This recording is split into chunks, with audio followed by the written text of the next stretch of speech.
Big Brother, mainstream media, government cover-ups. You want answers? Well, so does he. Live from Austin, Texas, broadcasting worldwide, it's Alex Jones.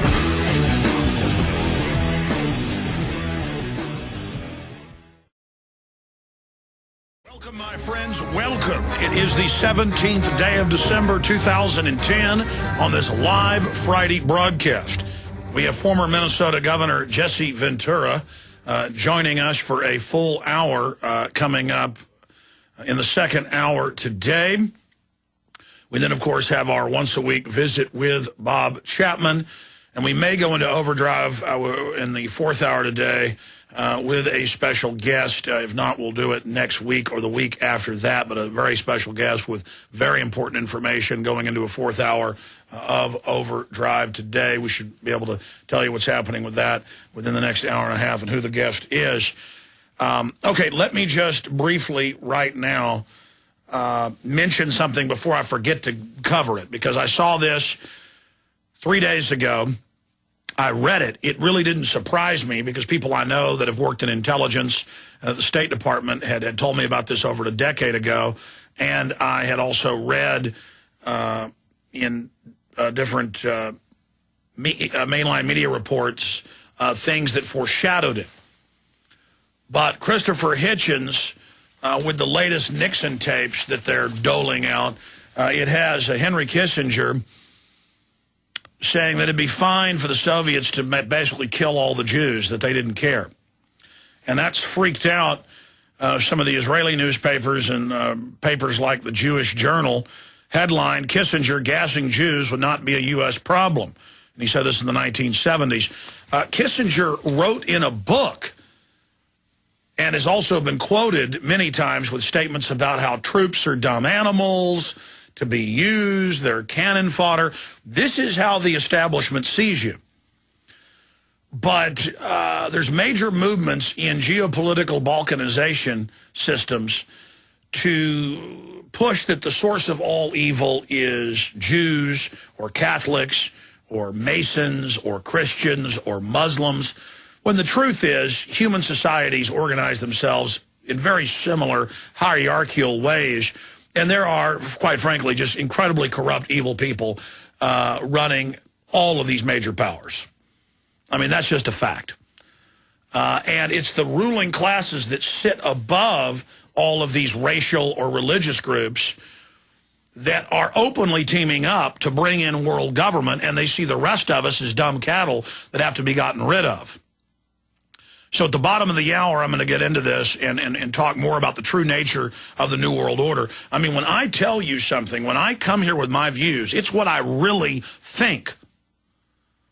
We don't mince words. If I thought that Jews ran the entire New World Order system, I would come on air and say it. If I thought Catholics ran the whole New World Order system, I would come on air and say it. If I thought Protestants did, if I thought Hindus or Muslims,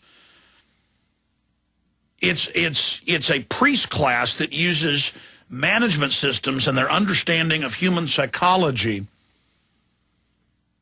just like an ornithologist studies birds, or they have other schools that study marine mammals, or groups that study insects.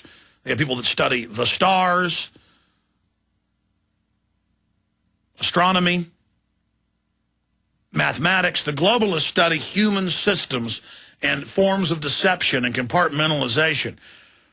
And when you look at the incredible corruption that comes out of Israel and the AIPAC lobby and their open push to restrict free speech, it's horrible, and I criticize it. But there's something above that. In fact, there's several levels above it. And so at the bottom of the hour, I'm going to get into that. The type of mindset we see through a Henry Kissinger or as a Zbigniew Brzezinski, where they love to just talk about cold-bloodedly signing off on people being wiped out and standing down, because for them it's a badge of honor that they have disdain against humanity and a bloodthirst. We'll be right back. We are live Live again, thank you for joining us. It is Friday, the 17th day of December 2010. Governor Jesse Ventura is going to be joining us coming up in about 52 minutes from now for a full hour. He wants to talk about WikiLeaks. He wants to get into the final episode of the second season of Conspiracy Theory, one of the most controversial ever. It's the Pentagon strike.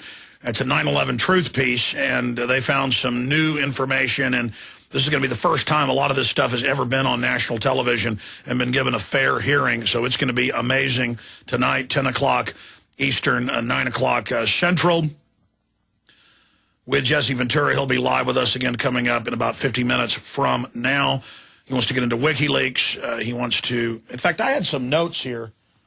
In fact, here they are from Monday when I talked to him that we're going to be going over. The truth is a crime. We're going to talk about the past Gulf piece from last week and some of the behind-the-scenes stuff that wasn't in the piece with the whole forced relocation program that is public knowledge. It is declassified. We'll get into the Pentagon episode. We'll get a little bit into the police state censored episode and how he will not fly, but a lot of breaking news with Governor Ventura coming up. And then we've got Bob Chapman joining us. And we were contacted a few weeks ago by some activists and an interesting, prominent person who wanted to break some news on the show, but we're still trying to line all that out. So we'll see if we go into a fourth hour of Overdrive today to cover that. If not, it'll be next week or the week after. So a surprise guest floating around there as the wild card today.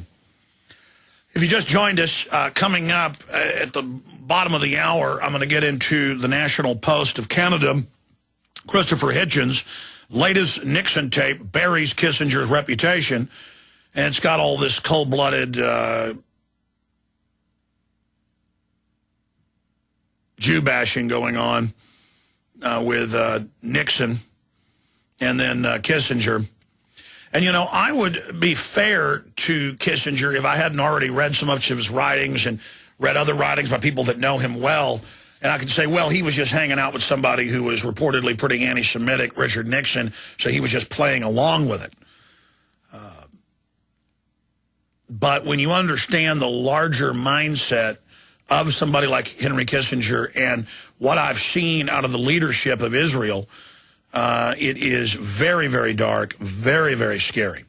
And so I'm going to talk about some of this information coming up at the bottom of the hour, and it's very controversial because the truth is controversial. And the usual suspects are going after Christopher Hitchens right now. And, of course, there's a report on this. So you've got some of the usual suspects going after Hitchens, trying to claim he's anti-Semitic when he's one of the biggest supporters of Israel out there, almost to a point of blindness. And in the last 9 years has really gotten on the Islamophobia bandwagon.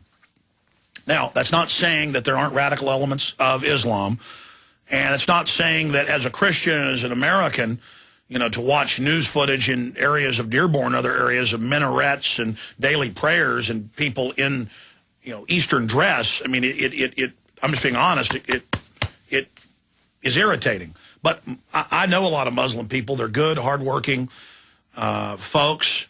And there is a very diverse spectrum of Muslims out there.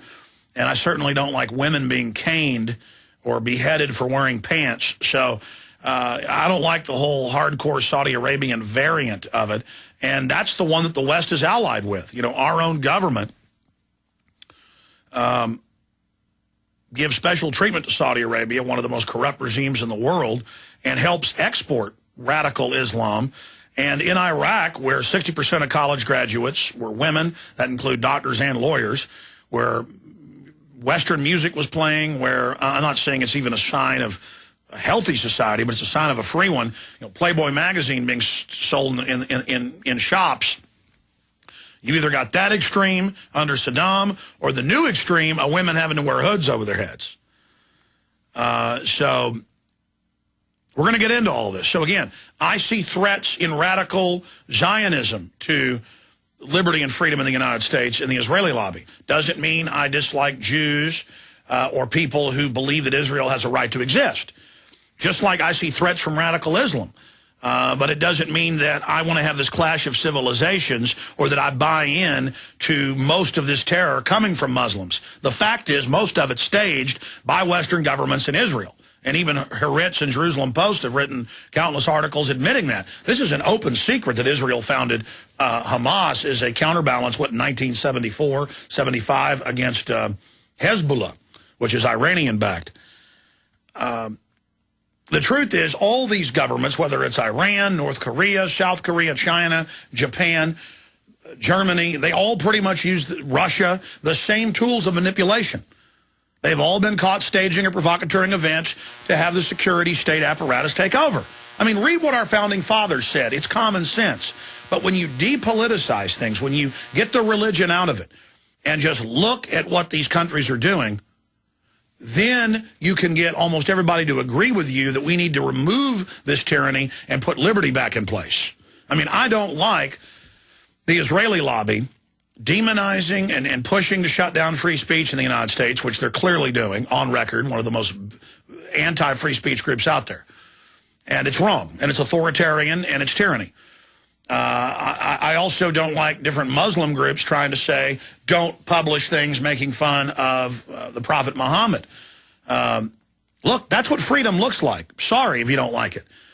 And I don't like the Israeli lobby through the ADL, Southern Poverty Law Center, lying about yours truly and doing a lot of stuff. See, I'm already getting into this. I'm already getting into this, but I'm going to cover it coming up a little bit later in the hour. But it's wrong. You know, if there was a big Russian lobby here in the United States manipulating our government, I'd be angry. If there was a Italian lobby manipulating our government, if there was a British lobby, which there is, it's just more well hidden, probably bigger than the Israeli lobby. You got the Israeli lobby, you got big defense, but the Israeli lobby and big defense basically have the same views, so it's like one group. It's all a combine. You've got the British lobby that's part of the same empire system, so it's all merged. I mean, really, you've got a lot of forces that are teamed up going in the same direction. And when you only focus in on one group, that doesn't mean that that group isn't guilty of doing things that are tyrannical. But when you only focus in on one and make a cult out of hating a group, you then become blind to all the other heads of the Hydra. And then people who associate themselves with that group, who were not involved in the corruption and tyranny, they will automatically be driven into the arms of the ideological extremists that are controlling it. So I'm going to be talking about that, but I need to shift gears for a moment and get back into all the other news. This is probably just the best way to go over it is just to start here. Well, let me just read the stacks. North Korea says war with South would go nuclear. Russia calls on South Korea to halt military drill. Reuters. Got another report here out of Japan where they're now saying their #1 threat is not Russia anymore and the old Cold War strategy. It's the threat of China, and they believe China is trying to take over. The Chinese are freaking out and threatening Japan right now. And ladies and gentlemen, it's kind of like saying you think some of the Muslim nations on average hate America. They don't hate the West 1/10 as much as Sunnis and Shiites hate each other. This is more complex. Same thing. You think some Japanese don't like the fact that our country dropped A-bombs on them and that they lost a war? Japanese love us on average compared to the Chinese and vice versa. They literally hate each other. And the Koreans hate the Chinese and the North Koreans hate the Chinese, but they hate the South even more. I mean, this is just tribalism. It's like Hutus and Tutsis in Rwanda killing each other. Or it's like Christian blacks being killed by Muslim blacks in Sudan, or where the Christians have the upper hand in Nigeria slaughtering the Muslims. It's just an excuse for people to take over other folks' land and make them slaves. And the globalists know that. So it isn't about a German or an African or a Jew or somebody from China. It's about these systems of political manipulation. The whole world is hurtling towards financial implosion, and the globalists, the social planners, always start big wars as a unifying effect. I mean, can't you just see everything lining up right now, how everything is accelerating? we've got that news. Here's this news. It's the top story on the Drudge Report if you want to find it. We had it up this morning. I've asked Kurt to take it out of the technology section and put it as our top story on Infowars.com. But the easiest place to find it is Drudge. Headline, UN plans Internet regulations. Well, they've always headed up the Internet 2 meetings and the consortium meetings, and they've announced they're going to have a world tax on it and world ID numbers when you're on the Internet, and that they're going to track everything you do, and then they've got their own cybersecurity system. Who do you think set up the UN? Our government. The United Nations is considering whether to set up an intergovernmental working group to harmonize global efforts by policymakers to regulate the Internet. Establishment of such a group has the backing of several countries, spearheaded by Brazil, which, if you don't think Brazil's powerful, it's like number 4 or 5 in the global power structure now because it has a huge population and incredible resources. At a meeting in New York on Wednesday, representatives from Brazil called for an international body made up of government representatives that would attempt to create global standards for policing the Internet. You heard that, specifically in reaction to challenges from WikiLeaks. Now, they've got the Cybersecurity Act they're having trouble passing. They've got other legislation to lock you up in prison if you're in the media and cover any leak into the free speech and cherished. And I told you that's what this was. Some people don't want to hear it. Oh, WikiLeaks is wonderful. I'm not saying Assange isn't being set up. But see how it was scripted with ridiculous false charges? And people play right into it. That's why we're slaves. Okay? People need to listen to what I say. I know what I'm talking about. Okay? We'll be right back. Stay with us. We're going to break this down. It's a serious threat to all of our free speech. By the way, Aaron is going to pop in the last little 5-minute segment of this hour. He saw Brad Metzler's Decoded on the History Channel. I've been interviewed for an episode of it, and I'm not going to talk about it till it comes out because I agreed to not get into too much of it. But I tell you, Aaron saw it last night, and I just can't believe that one of the hosts of it, when they're investigating it, compares people to paranoid schizophrenics who think the Statue of Liberty is Lucifer. And then by the end, they go interview these mainline professors that go, it is Lucifer, it is the light bearer. That's basically what the French said, who gave it to us. But it's the good Lucifer. See, when you become a 32nd degree Mason, they come out and tell you Lucifer and Jesus are one. And that's just a fact. And that's what Albert Pike, their big supreme commander, his painting hangs in every Masonic lodge in the Western world. And I'm not even here bashing Masons, because most of them report Masons and don't know this. Or they read the Isaiah quote. And you've got Christ the morning star. Lucifer's called the morning star. And he's the light bearer. So they say that that's a secret code in the Bible. And that this is the big mystery that King David and Solomon knew. But see, we're kooks for saying it's Lucifer, but at the end of the show, oh, it is Lucifer. But they're still kooks. It's a loving Lucifer. Aaron saw it. He's going to be popping in. I mean, you can't make this kind of stuff up. They're pretty nice people on the show. And Aaron said it was overall fair because, you know, you've got 3 hosts on the show, so it runs the spectrum of what their views are. So I don't know what they're going to do in the episode I'm in. Let me just say it's dynamic. And I haven't talked to them in 2 months. I need to, since I was out in California and barely made it back, I'll just leave it at that. I need to call them and find out when my episode's coming out because I want to be able to get them on the show and you know, get as much out to you as we can before it comes out. I mean, I'm just going to leave it at this. I escaped off into the woods and never saw them again. I mean, and you'll find out if they air this show what I'm talking about. But, I mean, literally, I just, boom, and then called him and talked to him on the phone days later, and then that was it. I haven't talked to him since. But let's just say I'm the only person that escaped. All right, I'm not going to go any further. You can't make up how crazy my life is, ladies and gentlemen. You just can't make this stuff up. It's too insane. And then I'm so busy, you'd think I'd be checking up on these folks and finding out what's developed since then, and I haven't. So remind me, when I go off the air today, I got to get on the telephone to those people. But they say that a watched pot never boils. Well, I don't watch the pot, you know, the tea kettle. And so it's going off all the time. I just go out, engage in the missions, engage in the operations, and move on to the next. And that's the secret to why we've been so successful against the New World Order, is because we just move forward. We don't get distracted or diverted.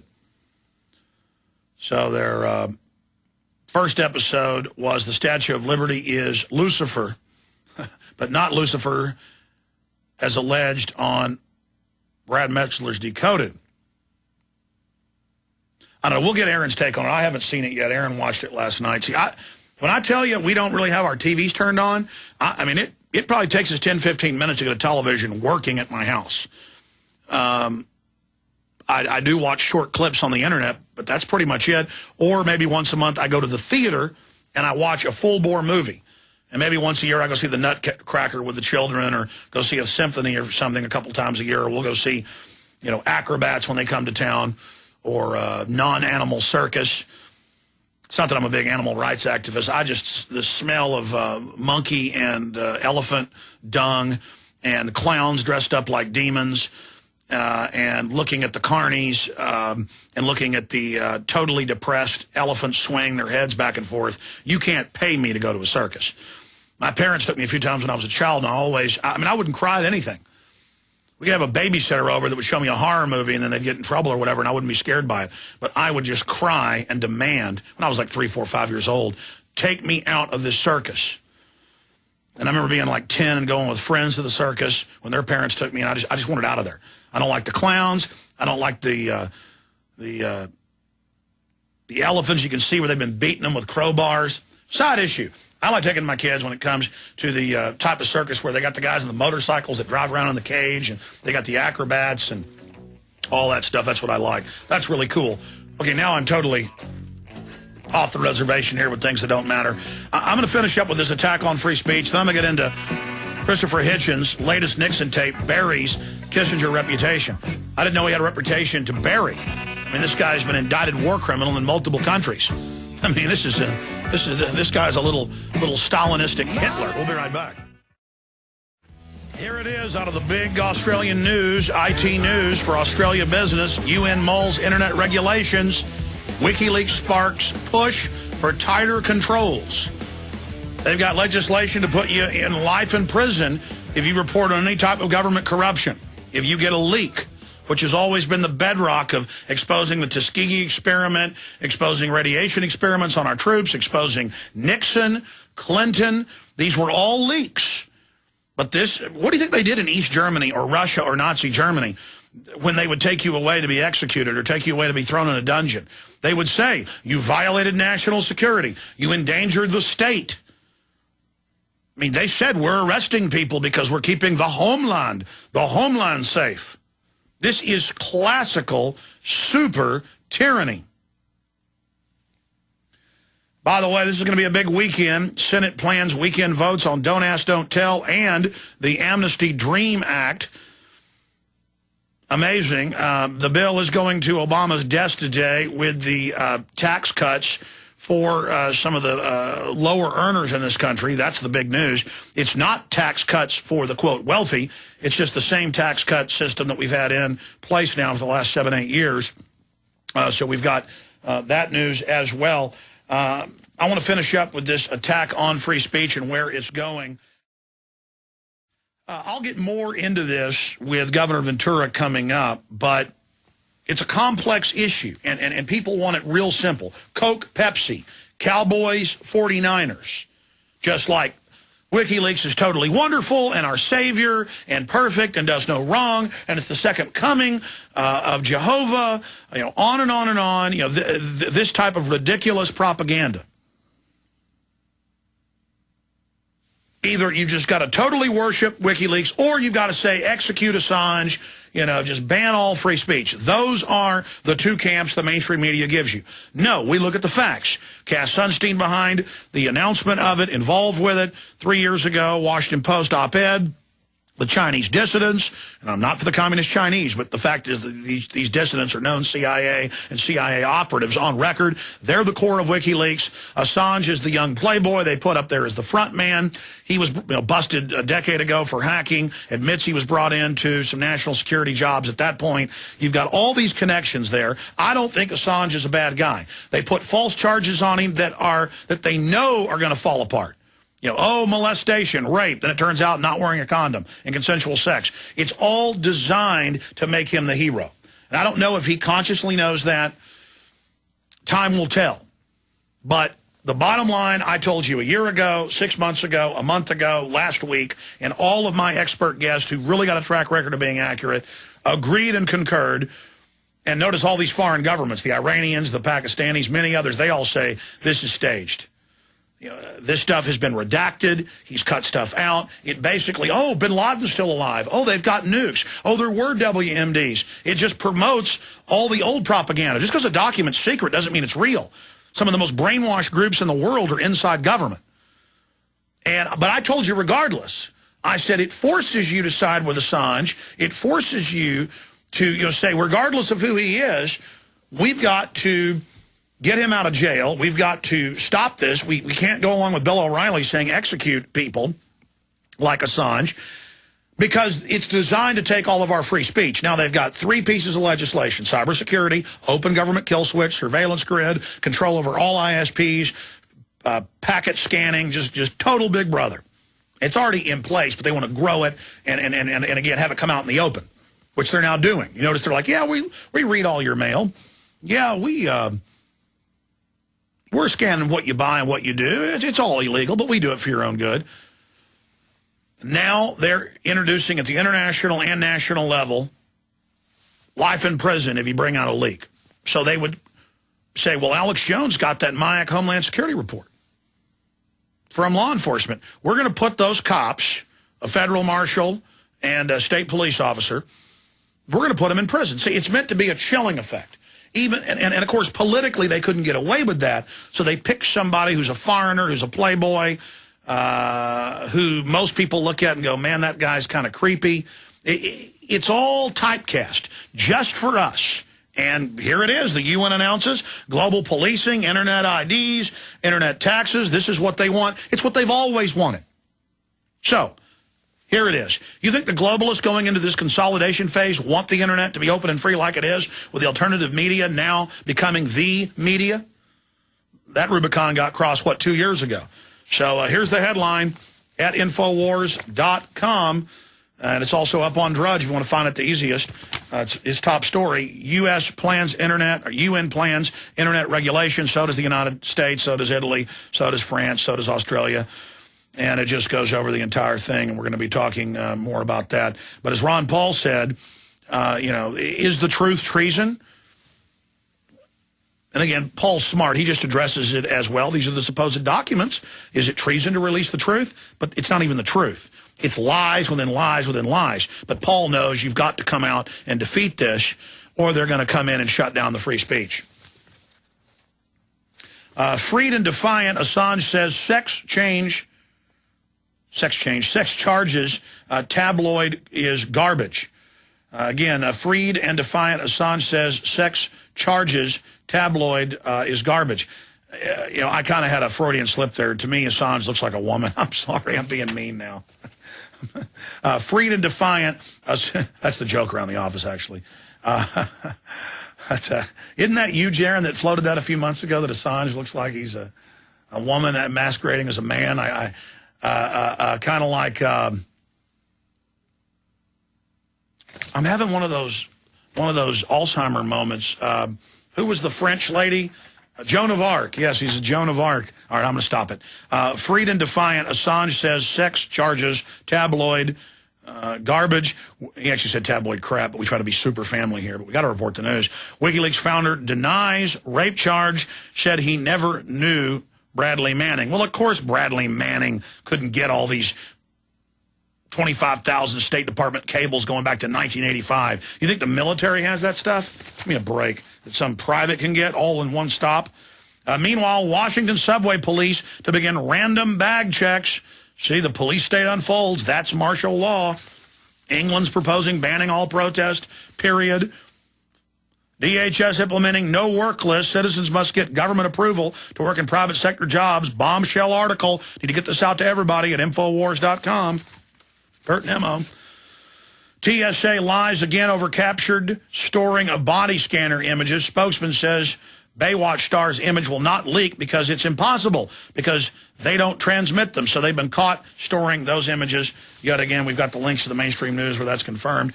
10,000 child porn images found on ex-TSA workers' computer. It just continues. I mean, who do you think likes doing this stuff? Half of them are just people that don't want to work at the post office or whatever. But the other half are a mix of control freaks, people on power trips, and pervs. TSA under fire after businessman boards international flight with loaded gun. See, the answer is, we got to have more security. No, ladies and gentlemen, no one is ever going to be perfectly safe. If a government says we're going to put something in position where you're completely safe, A, it's impossible. B, that's called total tyranny, and that's always statistically the greatest danger. You should be afraid of big government, not phantom boogeymen wearing turbans. Okay, I'm going to get more into this with Bob Chapman because I know he is a deep thinker and shares a lot of my views coming up in the third hour today, but I want to bounce it off of him and get his take on it because it's so sophisticated. We've only got 5 minutes left in this segment. I promise I will cover it more coming up in the third hour. But if you guys give me a document cam shot or put it on screen, I'll show people who are not just listening on the radio but watching us live right now at prisonplanet.tv. This is out of the National Post, big paper up in Canada. And it goes on, Christopher Hitchens' latest Nixon tape buries Kissinger's reputation. The immigration of Jews from the Soviet Union is not an obligation of the American foreign policy. And if they put Jews into gas chambers in the Soviet Union, it is not of America's concern, Henry Kissinger. And he goes through all of this information.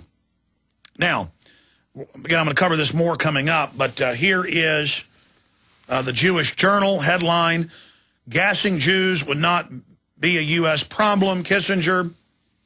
The tapes chronicle President Nixon's obsessions with disparaging Jews and other minorities. Continuing with that information, there's a good article by Henry McCall.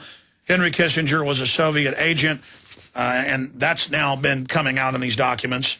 I remember Bob Chapman telling me that 10 years ago.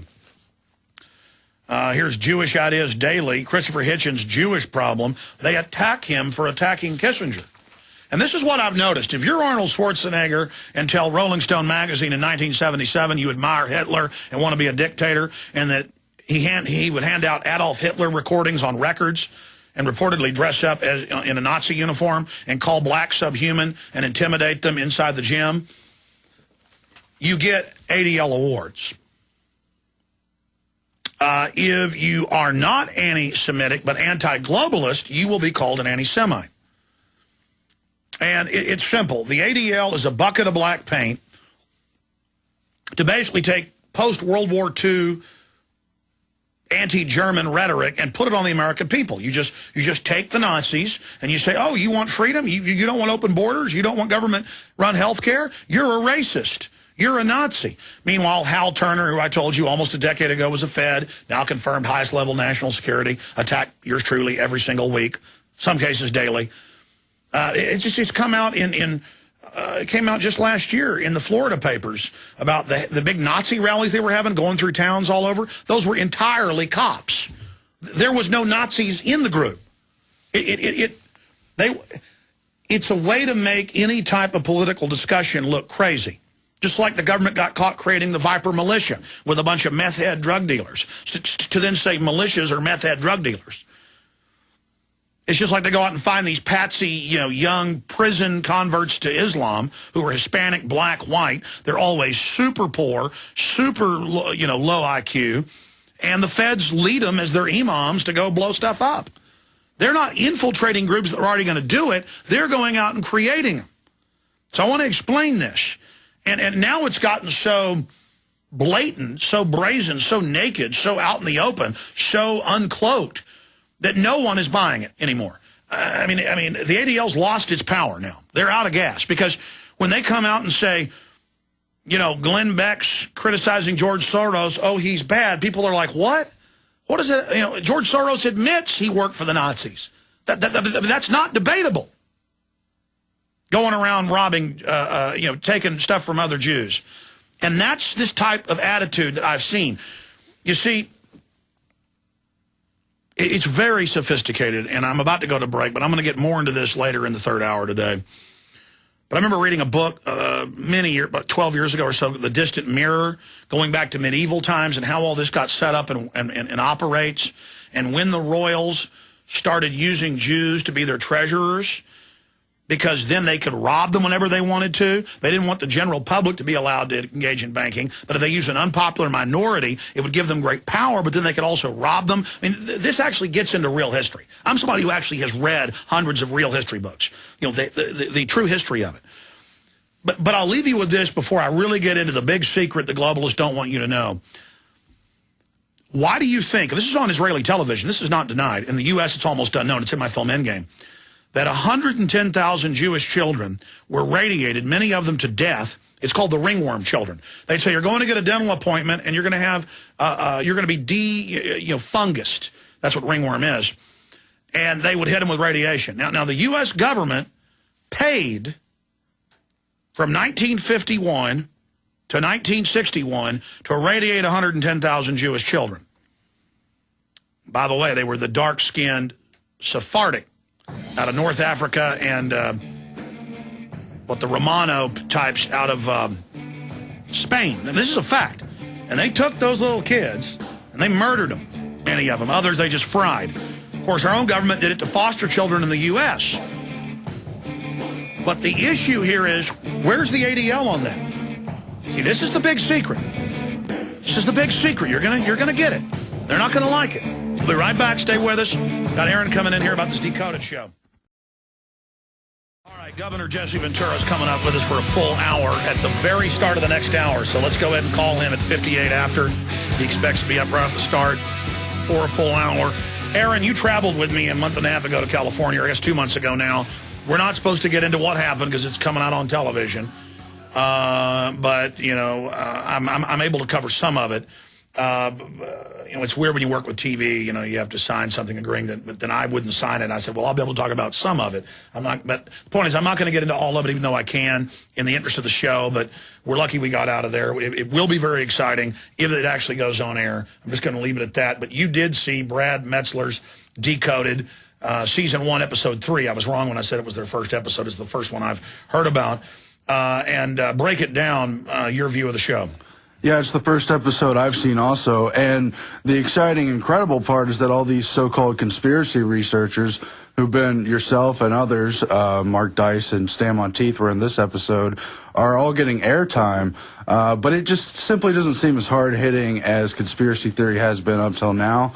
That was my take after seeing the Statue of Liberty episode. They just seemed dumbfounded that there was the symbolism hidden in the Statue of Liberty and other objects they look at, like Rockefeller Center in New York City. Well, it's designed for the general public. Yeah, but... And they didn't know what Prometheus was. Explain that. Yeah, they talk in one part about the flame on the torch, and then they compare it to the Prometheus at Rockefeller Center. But then they act like, well, this couldn't be anything. I don't know if you've ever seen the Nazi Olympic footage shot by Leni Riefenstahl, but she goes out of her way to show the runner holding the torch up against the sun. That kind of symbolism, the way I read Hitler drew the rings. That's about man trying to become God. That's the whole eugenics, you know. That's why the Rockefellers have put most of their fortune on record into genetic engineering. Yeah, but specifically man and his fire, that's all about the quest for godhood in terms of symbolism. And then when they bring out the Lucifer connection between the light bearer, the Statue of Liberty, they're first completely dumbfounded as if there could be no connection to Lucifer. Then when they talk to the so-called mainline researchers, they're suddenly relieved within 5 minutes on the program of having even heard of this symbol that it's just a happy, good symbol because Lucifer, the light bearer, according to their research, is a good happy. So we got a giant statue of a man in drag. It's not a woman. It's not the Statue of Liberty. It's the statue of Lucifer given to us by the Illuminati French. And it goes on here. And, you know, my whole deal is they have 3 different hosts. They're nice folks, but, you know, they're like, oh, this is going to be a fair piece. We like you. Well, she says that she compares them to paranoid schizophrenics. I mean, Monteith and Dice are really good guys, and they're really knowledgeable. But I guess they've got to show all sides.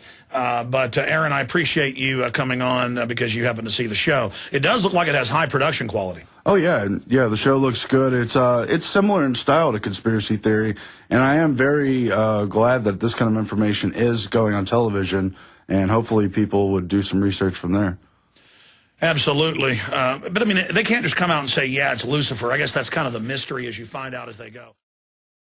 Former Minnesota Governor Jesse Ventura, host of the hit show Conspiracy Theory on True TV, joins us for a full hour. Very honored because he's not doing this as part of the press promotion. This is probably his last interview of the year before he goes to Mexico for 6 months. We're very honored to have him, and I'm honored to call him a friend, somebody I really respect, somebody who's got real integrity. Jesse Ventura, also, he's had the New York Times best-selling book this year. Of course, American Conspiracies, amazing information, and he's with us here for the next hour. We're going to cover his take on WikiLeaks and these calls to basically start arresting people that report on government corruption. We're going to talk about the last finale show tonight with some breaking info with the Pentagon strike. That's the last show tonight, 10 p.m. Eastern. And we're going to get, obviously, into last week's incredible show on the Gulf. Jesse Ventura joins us from his home in Minnesota. Gov, good to have you here with us. Oh, thank you, Alex. Always a pleasure to be here. And what's the weather like down in Austin now? We got plenty of cold and snow up here for you. Yeah, you had the football dome collapse. Oh, it's about 50 degrees. It was 75 2 days ago. Hey, speaking of the football dome, I actually called the local media guy that fields these questions. And I don't know, I guess I'm getting too much like you, Alex, because when I saw the dome collapse and I saw that Fox News had a camera running, the first thing that popped into my head was, it wasn't Fox News, excuse me, Fox TV that does football. Why would they have a camera running inside the dome at 5 o'clock in the morning? Sounds like a staged event. Yeah, think about it. Well, we know they're wanting a new stadium. Exactly. Why would they have a camera? I can't for the life of me. I mean, the game wasn't until noon. They certainly would have ample time to get their feeds. I've done football. You have plenty of time, in a couple of hours before the game to ensure the feeds are there, the cameras are where they're supposed to be. Why would they be running the camera at 5 a.m. in the morning, which caught the collapse perfect? Well, they wouldn't stage an event to get a $1 billion new stadium they've been demanding. The Cowboy Stadium they just completed last year cost $1.2 billion. I mean, they wouldn't use this as a pretext to demand a new stadium, Governor. Well, it's for sure they're going to get one now. It seems like a foregone conclusion that that they're going to have to build a new stadium for them now. But I don't know. Doesn't it seem strange to you, Alex? Didn't we have the highway collapse up there, too? Yeah, the bridge collapsed on the highway also. That was pretty suspicious, a lot of experts and engineers said. You've got a good point. And in fact, I remember reading about that luckily they had a camera at 5 a.m. in the morning. That sounds pretty implausible. Like 1 out of 1,000? Well, but the point is, why would Fox Television be running now? They've gotten further film from security cameras that were going, but why was Fox Television running a camera at 5 a.m.? And I'd like to know this. At what, did they run the camera all night, or when was the camera actually turned on? Yeah, I mean, if they have nothing to hide, we should get Fox Sports TV on the horn. Well, you said that you actually called him. No, I didn't. I just called the local guy on the news and posed that question to him. What did he say? He said that they thought of that too and they thought that was pretty peculiar. But I don't know if anything more will happen with it or not, but I just thought it was pretty strange that Fox Television would run a camera at 5 o'clock in the morning. Are you calling for an investigation? No. No. Why, because they won't investigate it? Well, I don't know. It's not that important to me. I just found it peculiar. Yeah, but if taxpayers are going to have to fit the bill for a $1 billion new stadium or perhaps more, I tell you, that sounds like, I think you're on to something, Governor. I don't know, but it just seemed awful peculiar to me, Alex. Do we got to go to break? Yes, sir. All right, Governor Ventura with breaking news. The Minnesota Stadium collapse conspiracy. We're going to get into WikiLeaks, the governor not flying, the new TV show tonight. The one, the only, Governor Jesse Ventura is here with us. He was telling me off air. I said, hey, too bad Larry King's retiring. And he had an interesting behind-the-story tie-in to the TSA. With that, we'll talk about that briefly. We're going to get into the governor's concerns about WikiLeaks, his view, the incredible final show in the second season set to air tonight, dealing with the Pentagon and 9/11. I want to get him to talk about the amazing episode that I was so honored to be a part of, dealing with the Gulf, some of the behind-the-scenes things. We're going to talk about it all here in the next 51 minutes. But, Governor, you dropped a bombshell on us, and I'd seen people point this out, but you even made some better points during the break, dealing with the Mall of America dome collapse, reportedly from the snow. Recap the point you made, because, I mean, it's really suspicious. Well, I don't know if it is or isn't, Alex. There could be a logical explanation, but nobody's asked the questions. They've just focused on the fact that the dome collapsed. But the other interesting thing was when I watched, and I was just watching the same thing everyone else was watching, right on, Fox Sports with Howie Long and Terry Bradshaw and, all the Jimmy Johnson and all them on TV. And they showed it, and the first time I watched it, I thought, how peculiar that they would have a camera running from Fox Sports at 5 in the morning, and how peculiar that they never even had to adjust it. The camera was like focused right in on where the collapse took place, and no adjustment was even needed, hardly. And the dome's a pretty big building.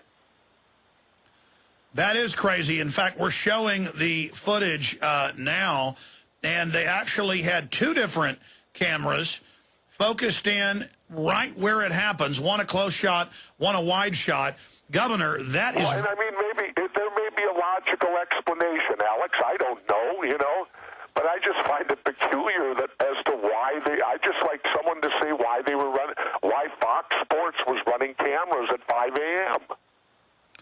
That's amazing. At 5 a.m., they're running cameras in high def and recording it when no one's in there at 5 a.m. Central Time. That's 3 a.m. Pacific. Well, and it's how many hours before the game? The kickoff is noon. So you're talking 7 hours before the kickoff. Anyway, let's move on. Enough on that. Very interesting. Let's talk about Larry King. I said, too bad Larry King, after 25 years, really leading CNN to prominence, that he's retiring, and you had a tie into that. You were invited to be on his finale show, but you can't go. Well, I don't know if I was to be on the show, but I was invited to the party and all of that stuff. There was a big hoopla, and I felt bad about it, but I can't go because it would require me to fly commercial airlines, and I refuse to fly commercial airlines anymore because I feel they're violating my Fourth Amendment right of the Constitution, and that's reasonable search and seizure. I believe that as Jesse Ventura, I pose no threat, and so it's not reasonable for me to be submitted to all of the search that I have to face every time I fly simply because I have a disability. And, it takes my disability and makes it to where it exposes my disability rather than accommodate it. And so I just make the choice I refuse to fly rather than be searched the way they do, which I believe is a sexual assault to the level if they did it on the street, they couldn't search you that way. And so it's just a personal stand I've made, and unfortunately, I was invited to be part of Larry's final night and be part of the big party and hoopla afterwards, and I apologize to him, but it would have required me to fly out there and subject myself to that, and I've made the stand, and I won't do it. Governor, what's your view on the announcement that first 800 Walmarts, now 9,000, there's a Homeland Security press release, 9,000 retail stores, including Mall of America, are going to have giant telescreens with Janet Napolitano telling you to watch other shoppers, telling you to spy on your neighbors. Homeland Security's coming out with iPhone apps where you spy on your neighbor. I mean, now they're... well, you know what my response is, Alex? I would just encourage everybody to go out to the library or go online or go where you have to go to get reading material and to start reading history on the Nazis. Yes. I think that would be a good thing for people to do, to simply refresh your memory over the fact that history always repeats itself. And so you can always go back in history and you can learn from history and you can watch certain things as they fall into place and what they led to, the ultimate result. You know, that's what I find so amazing is how when I was governor 10 years ago almost, some of the things that I did 10 years ago are showing up today. And that's what history truly is.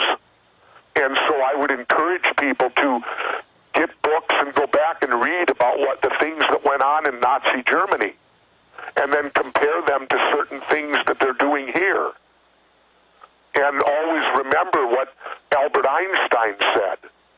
A foolish faith in authority is the enemy of the truth.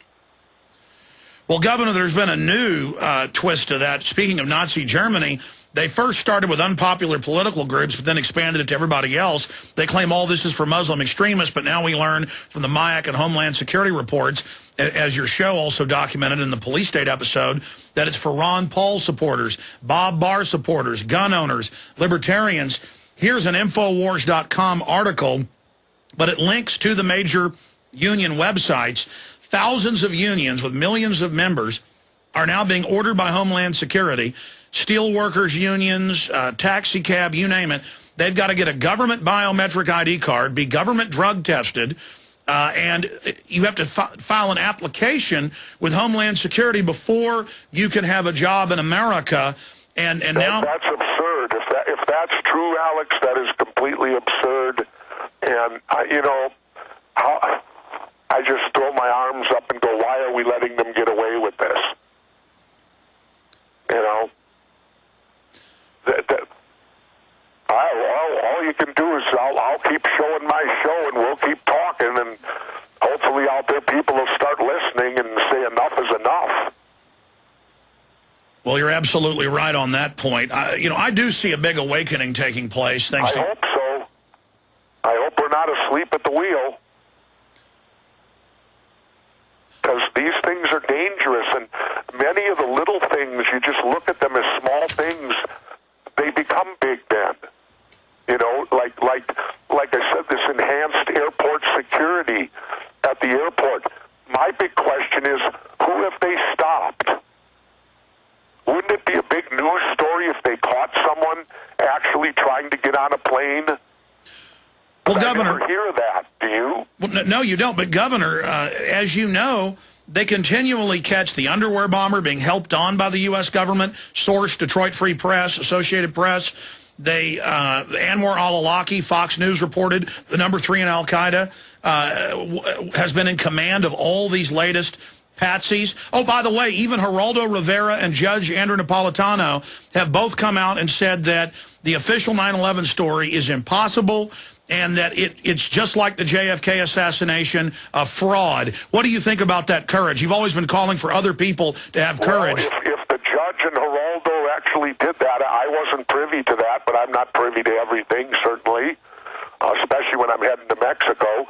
But if they said that, then good for them, and hooray for the First Amendment to the Constitution, because, ultimately that's what we're fighting here, is our rights and the disintegration of our Bill of Rights. And it all falls under that, and it falls dangerously because I've said it so many times, when government says they're going to protect you, well, then part of that protection is you losing your freedoms. And you have to be willing to give up your freedoms for that protection. I'm not. I would rather face the adversaries, and I would rather face whatever it is we have fear of than to lose my freedoms. I think losing our freedoms is far more important. And to me, Alex, it means that if there is this opposition and there is this group of people out there that want want America overthrown, be it Taliban, be it whoever they are. Well, if they're destroying our freedoms, then they're winning. Because it's through our freedoms we have what we have and have had what we've had. And we are a country today that was the greatest country in the world. Do we want to be known as the country that with the biggest failure in history? And that simply was the failure of freedom. Freedom's the most important thing here. And all the other stuff, in my opinion, falls by the wayside. And we can't give up our freedoms, even if it means that occasionally terrorists can attack us. If we lose our freedoms, that's more important, in my opinion, than, any other result that could come from it. Well, sure. I mean, even if you take their official argument that there's this army of turban boogeymen that are going to get us,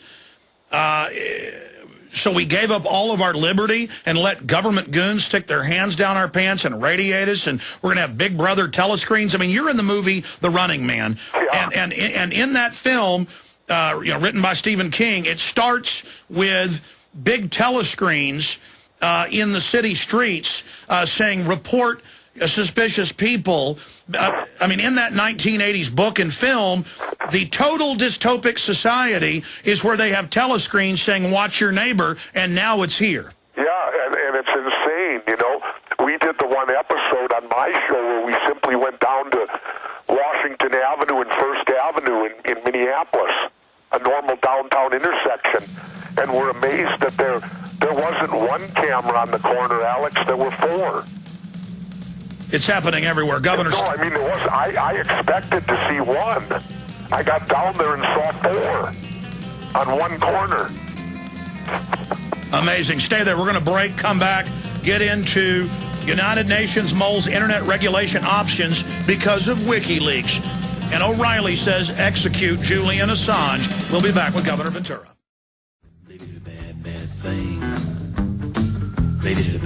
Going back to Governor Ventura, Governor, I know you've really, when I talked to you off air Monday, you're really upset about this WikiLeaks situation. You said you concurred with Ron Paul in his speech where he, came out and said, telling the truth is not treason. But then you went on to make the point. Well, go ahead and make the point yourself. Well, that's just it, Alex. I mean, it's that simple. If we're at the point that if the government well, first of all, this is the classic kill the messenger, not the message. This is a classic thing that happens. They're putting all the heat on the messenger when ultimately if these things hadn't have been written in the first place, there would be no messenger to tell them because there'd be nothing to tell. But they're blaming the messenger. And the point is exactly what Congressman Paul said. If our country is at the point now where if the government lies or does something and you expose it by telling the truth, and if the truth makes you a candidate for treason, then we're in horrible shape. When telling the truth becomes a treason offense, in other words, they're saying it's okay for government to lie, but by God, if anyone exposes the lies, we're going to get you for treason. What kind of message does that send to kids? Well, what is it? It's all right for government to lie, and it isn't all right for you to catch them or tell on them or expose them or tell the truth. Well, Governor, what type of message does it send to the press? I've been leaked plenty of documents that have even shown up on your TV show, like the MIAC and Homeland Security and others. I mean, are we going to get executed next? I don't know. And then it becomes laughable when you have elected officials like Mike Huckabee and these other people who state that this guy should be brought up and put to death for treason. Well, you can't commit treason unless you're a citizen of the country. It's that simple, Alex. He's an Australian. How can an Australian commit treason to the United States? Well, how can Sarah Palin say that he's un-American? He's not American. Exactly. And I guess, well, then what is she insinuating? That an American would lie. He's un-American because he's releasing these truthful documents. You notice they're not not denying the documents, are they? No. There's no denial. It's just that it's happening, and to me, it shows clearly that it boils down to even more basic than that, Alex. It goes back to our entire system of government here in the United States. It's a system based upon bribery and panhandling. And in order to succeed in that system, you have to be comfortable with those thoughts of bribery, of being bribed is okay. And so you have a system, and the people that thrive and live in this system, our politicians, they're comfortable with that. So they're also comfortable with the lying then that obviously goes on continuously in our foreign policy. And they're saying it's treason to expose their criminal activity. Here's another angle of it I want to get your take on. Since when can the United States, or the crooks that run it, the gangsters, as you say, the Crips and the Bloods, or the Gambinos and the Genoveses, pick your flavor of poison. Since when, Governor, can they reach across the world to England or Australia, and they're now openly have a grand jury federally impaneled, and they're saying they may try to extradite him on espionage or treason or something. They've got a bill now saying it's treason even if you're a foreigner, because it was pointed out a few days after Huckabee and O'Reilly called for his execution that he's not an American. Can the communist Chinese not like what Jesse Ventura says, or Ron Paul, or Alex Jones, or Bob Barr? And can they then come and extradite us to China because, say, some Chinese dissidents give us some documents and then we publicize them? Yeah, same thing. I mean, this is absurd. It's closing the barn door after the horses have already gotten out. You can't pass laws and go after a guy after he did it. How do you create a new law and then retroactively apply it? That's insane. And the point is, why are we creating laws that stop the truth? It boils back to what Congressman Paul said. When the truth becomes treason, our country's hurting. And people, we better wake up and understand that the truth is what it is. It's not something that, certain elements create or are allowed to lie, and then you're not allowed to expose them. Stay there. Got a break. Powerful. Okay, we got about 30 minutes left with Governor Ventura. We're going to run the gamut of things we're discussing, but I wanted to finish up with the really powerful points that cut right to the heart of living in a free republic that Governor Ventura was talking about. I want you to finish the statement you were making when the break cut you off. But first, I want to get your take on the top story on the Drudge Report and Infowars.com right now. UN mulls internet regulation options, and they have a direct link in IT News to the UN announcement that they want to have everybody with internet IDs, tracking where you go, taxing the internet, and they call it a internet takeover. This is the UN quotes. And this was in a meeting in New York 2 days ago. And the United Nations says because of WikiLeaks. So there's a few terrorists. We've got to all lose our rights. There's somebody doing, the WikiLeaking that government doesn't like. So we've all got to lose our rights. I mean, this is tyranny, is it not, Governor? Completely. Absolutely it is. Because of a few rotten apples, they throw out the whole barrel. That's absurd. And again, we shouldn't stand for it. But it doesn't surprise me, Alex, because the internet was the only thing they haven't been able to control, and they must get control of it. So it's not surprising at all that they're going to drum up that we're all in danger, and that for our own safety, they should take over the internet, and we all have to have ID cards, and we can all be tracked, and anything we do and say can be, looked over and made sure of. If the internet allows that to happen, I don't know if they can, but if they do it to telephones and all that now, so it can't be impossible. But if that does happen, it's going to be a very dark day on the planet. What do you think overall of Julian Assange? Well, to me, he hasn't broken a law. All he's done is reveal documents. He's not a citizen of the United States, so he doesn't have to have any allegiance to our government or our policies or our political standing. And again, if everything he releases is the truth, well, then the truth shouldn't be considered bad. It's that simple. The truth should never be a bad thing. The truth should always be a good thing. And so I support fully. I stand with Michael Moore. This guy doesn't belong in jail at all.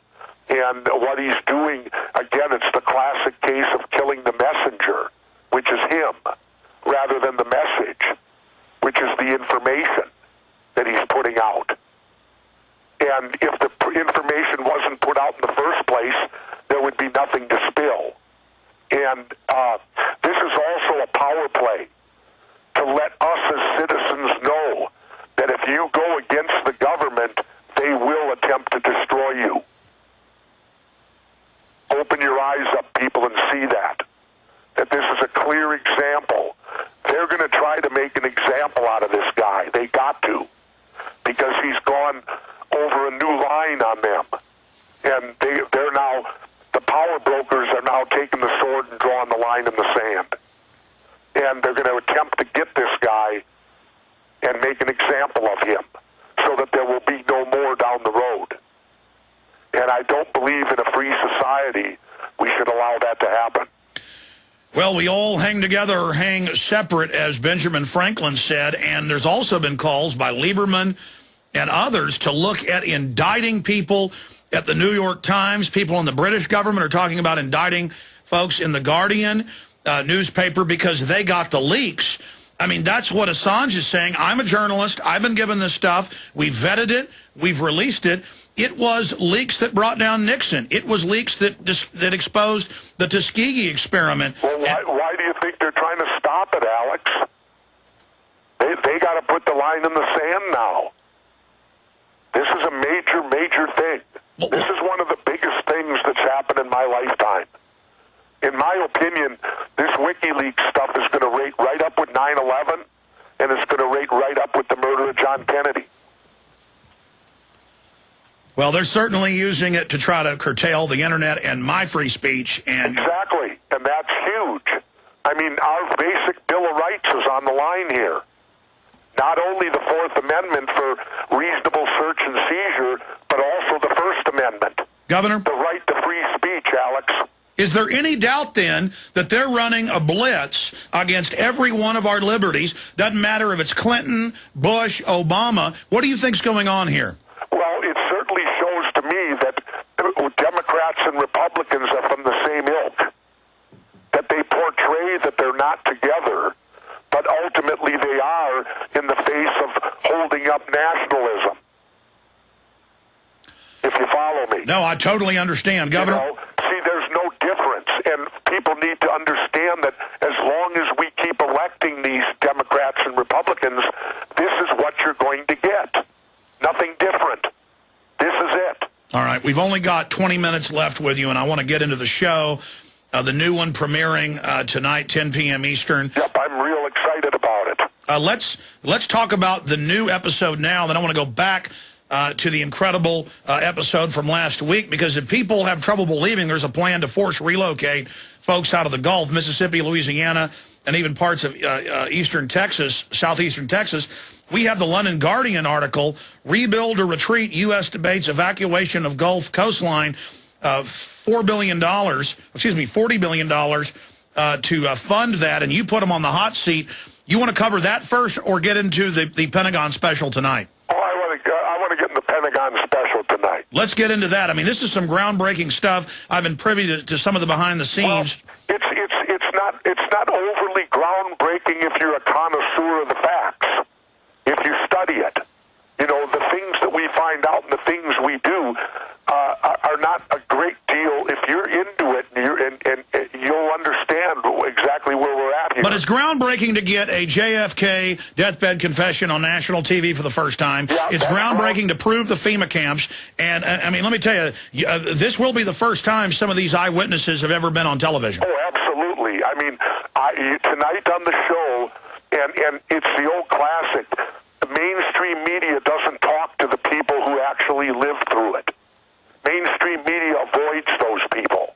Mainstream media only talks to government spokesmen who can spew the government story on what happened on 9/11. My show, we go out and we talk to survivors, people that were actually there. And tonight you will get the opportunity to hear a sergeant in the Army with a higher than top secret security clearance who survived, was in the very room that the alleged plane hit.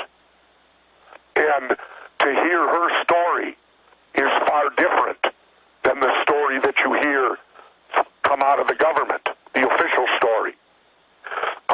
Much the same as talking to William Rodriguez, the janitor at the World Trade Center, when his story so much differed from the actual story that was told by the government. And tonight will be one of those groundbreaking stories that hopefully mainstream America will now get to hear from the mouth of a survivor of the very room the alleged plane struck in the Pentagon. Why do you think Geraldo, and then we'll get back into the show, and now Judge Andrew Napolitano are coming out and saying Building 7's suspicious, we know the story isn't true? Because hopefully shows like mine are showing the facts and showing the cover-up. Hopefully they're going on the internet and they're doing some research of their own. See, my biggest bitch about 9/11 is the fact that the general populace that defends the government's position has done nothing to learn of what happened that day. The only thing they know is what was on mainstream media television and what the government has told them. And yet, if you go through mainstream media and pick out all the little different tidbits, it still paints a far different story. I mean, there were tons of stories immediately when the towers fell of mainstream media reporting that people heard masses of explosions. Then all of a sudden, within 12 hours, all those stories magically disappeared. Let's run through some of the bullet points that we can reveal ahead of this new show airing tonight at 10 p.m. Eastern on True TV, or you just type in Jesse Ventura Conspiracy Theory. It's the top link on the search engines if you want to go to their page and also review some of these groundbreaking previous shows. But I'm going to run through these bullet points and then get your comments on them. Sure. Explosive revelation about 9/11. Attack on the Pentagon destroyed evidence of lost trillions. It had broken in the AP and in the Oregonian the week before that $2 trillion was missing from the Pentagon. Well, it's even bigger than that, Alex. The day before 9/11, Donald Rumsfeld held a press conference talking about they couldn't account for trillions of dollars in the Pentagon. And then, ironically, the exact place the alleged plane hits is where all these records were kept. Yes. Now, we're supposed to look at that and go, geez, that sure was bad luck, wasn't it? No, what comes to me is what Colonel L. Fletcher Prouty says. Nothing just happens. Everything is planned. Man, that is ground. You know, you look at things like that. These are real things. That press conference took place. Hold on, Governor. Again, I don't have words to describe how big that is, that Rumsfeld had the press conference. It's the area where the records were. Building 7 had a bunch of similar records with the CIA in it. And that was only a press conference the day before. It was in the news the week before that, so he had to respond. It was breaking. We've never seen anything in mainstream news since then. There's only, I mean, this is groundbreaking. I can't believe. There can't be anything since then because there's no clues now. All the evidence is gone. It's huge. And it just goes away. Mainstream media doesn't bother with it anymore. They just don't bother with it. It's gone. Oh, well.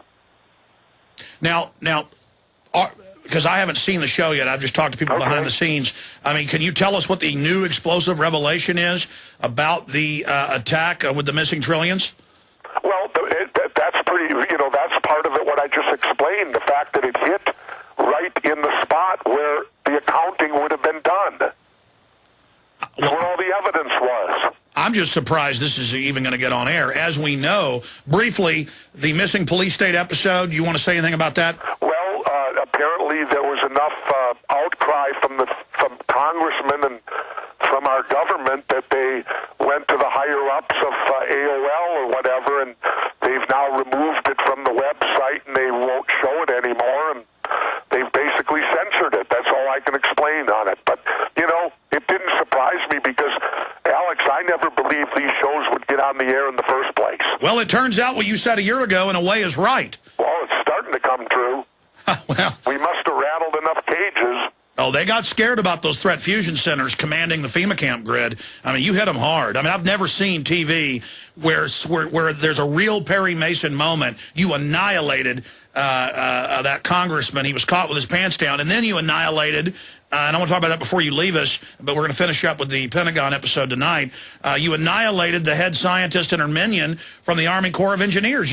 First, they deny there's a plan to secretly force relocate and that they only want business there. Then you give them the documents, and they go, oh, yeah, we know about that plan. I mean, they look like a deer in the headlights. I'm serious. Well, you know, if you do your homework, the thing is it's all out there. But getting back and tying it in, if we don't have things like WikiLeaks, we won't be able to do our homework, will we? No, and that's the whole game plan. Let's go to number 2. Hijacker who flew 757 jetliner into Pentagon, unable to fly single-engine Cessna trainer. You guys went and talked to the folks. The flight school's on record. They couldn't even get a Cessna off the ground. Well, it wasn't that he couldn't get a Cessna off the ground. It was simply they didn't trust him with one. Well, I know there was another case where he... And we go into it better than that. We will take tonight the exact... what the 9/11 Commission and the official government, NIST or whoever does all this stuff, we will take their exact dimensions, for lack of a better term, and try to duplicate it on a flight simulator. Wait till you see what happens. Well, I've talked to so many airline pilots and fighter pilots. They say what happened at the Pentagon is impossible. Well, we take it the step farther. We do it on a flight simulator. No, incredible. Here's another one. You know, we're going to show... What we try to do with our show is we try to bring it to the average person's level, to where you don't have to be a scientist to figure it out. We'll show it to you. By the way, folks, we're going to skip this network break coming up, so we have a full 12 minutes left with the governor. Always precious time with him. What a great patriot. I got to say, I admire Jesse Ventura because he's got courage. And he tells it like it is, and that's what we need in this country. And now I just admire Geraldo Rivera. I admire Judge Andrew Napolitano even more, that they would put their careers on the line. There have been calls now to fire them. It's been big news, though, as listeners know. You know, remember, I was basically dismissed and fired from MSNBC because I opposed the war in Iraq. Oh, that's in WikiLeaks, that they're the #1 recipient of mainstream media of bailout money, Governor. What do you think of that? Who, MSNBC? Yeah, massive government money. Oh, I wouldn't doubt it. But, no, I was essentially fired because I opposed the invasion of Iraq. And they wouldn't allow me on the air. They fulfilled their contract, but I couldn't say anything because my contract said that I could not do any news shows, nor could I do any satellite or cable television. Well, and so, you know, the censorship is clear that it's out there. Well, again, you're seen as a hero today for doing what a man is supposed to do. Tell the truth, follow your moral compass and what you believe in, and let the chips fall where they may. Justice be done, though the heavens fall. But more and more, that's seen as heroic because so many people just cower and go along with whatever they think the establishment wants them to do. Exactly, because they're in fear, and we can't live in fear. If we start living in fear, then give up the ship. All right, we got to move. If we're supposed to be real Americans, then let's stand up tall and be what we're supposed to be. Absolutely. mean, I can't say it any better. Let's hurry through these other bullet points. Former NASA engineer reveals to Jesse Ventura damage to the Pentagon didn't come from plane strike. I can't tell you how many demolition experts have pointed out from the few frames they released. It's orange and white hot. That's not jet fuel. It's red and black. As a Navy SEAL underwater demolition expert, you know, of the cadre of SEALs, it's the underwater demolition teams that are, from what I've read, correct me if I'm wrong, that are the, most focused on explosives. I mean, that's a white hot orange fireball. Well, not only that, but when you look at any of these things, when you end up with metal being melted, I mean melted, when metal melts, it takes extreme heat. You know, you're talking degrees of 3,000, you know, and nothing like that could happen through a normal plane crash. Heat will not get that hot through the normal crashing of a plane. Well, it's shot through. Trust us, there's been lots of planes that have crashed, unfortunately. Well, it went through 3 rings of the Pentagon like a bunker-busting missile. Well, and that's, you know, what we'll get into tonight on the show. Unbelievable. Continuing, FBI confirms Pentagon had 84 security cameras on 9/11, but no footage shows plane hitting building. Yeah, and they've taken that footage. They've, under the old premise of national security, they locked it up, and we as citizens are not allowed to see it. I guess it would traumatize us too much. I don't know. Of course, I'm being sarcastic there. Well, folks... But why can't we see? If they had all these cameras running, why in the hell aren't we allowed to see the footage? What possible excuse, Alex, could they use? They don't have one. And they don't have one. They even went to hotels and gas stations and confiscated it. Continuing, final point, there's even more on the show. 911 commission lawyer admits to Jesse Ventura that government has a penchant for secrecy. Oh, yeah. Well, this was a lawyer that was actually on the 9/11 commission, and tonight you'll see me sit down with her. And, you know, I respect her, and I think what she did as an individual was okay. But what she reveals in just talking to her unintentionally tells you what a hoax and what a fraud the whole investigation was. That it was clearly dictated out of the White House. And, you know, the White House wasn't going to have this investigated at all. People seem to forget and have this short-term memory that immediately following 9/11, the Bush White House completely blocked any investigation. There wasn't going to be any investigation. We were simply to believe what they told us, and that was good enough. And I think today, even after the 9/11 investigation, there were good things that were revealed out of that investigation. You have to find them and piece them together. But we're no better off learning the truth today after the 9/11 investigation.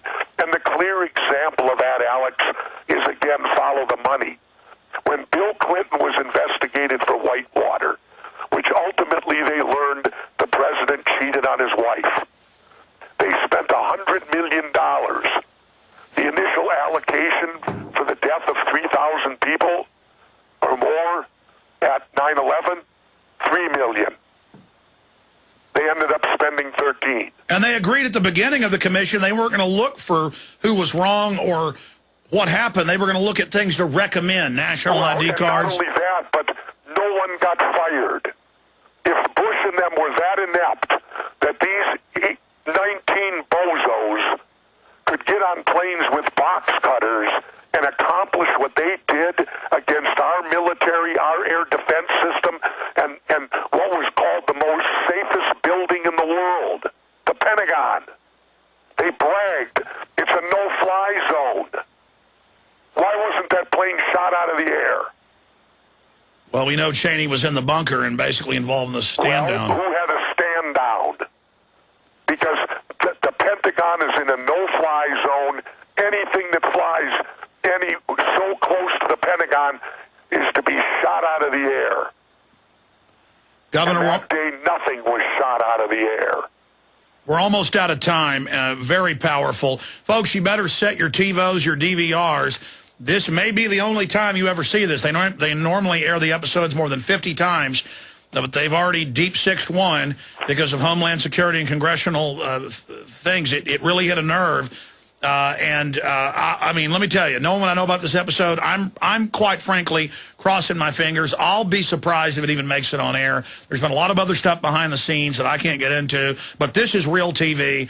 Ventura and his crew have a lot of courage to bring you this. And what's amazing, Alex, is even the confession of G. Gordon, or Howard Hunt. Yes. The confession of Howard Hunt, which backs up the book Plausible Denial, written back in the 80s, the court case in Florida, and yet not one bit of it is reported in mainstream media. Yeah, Here's a confession to the murder of John Kennedy. Wow.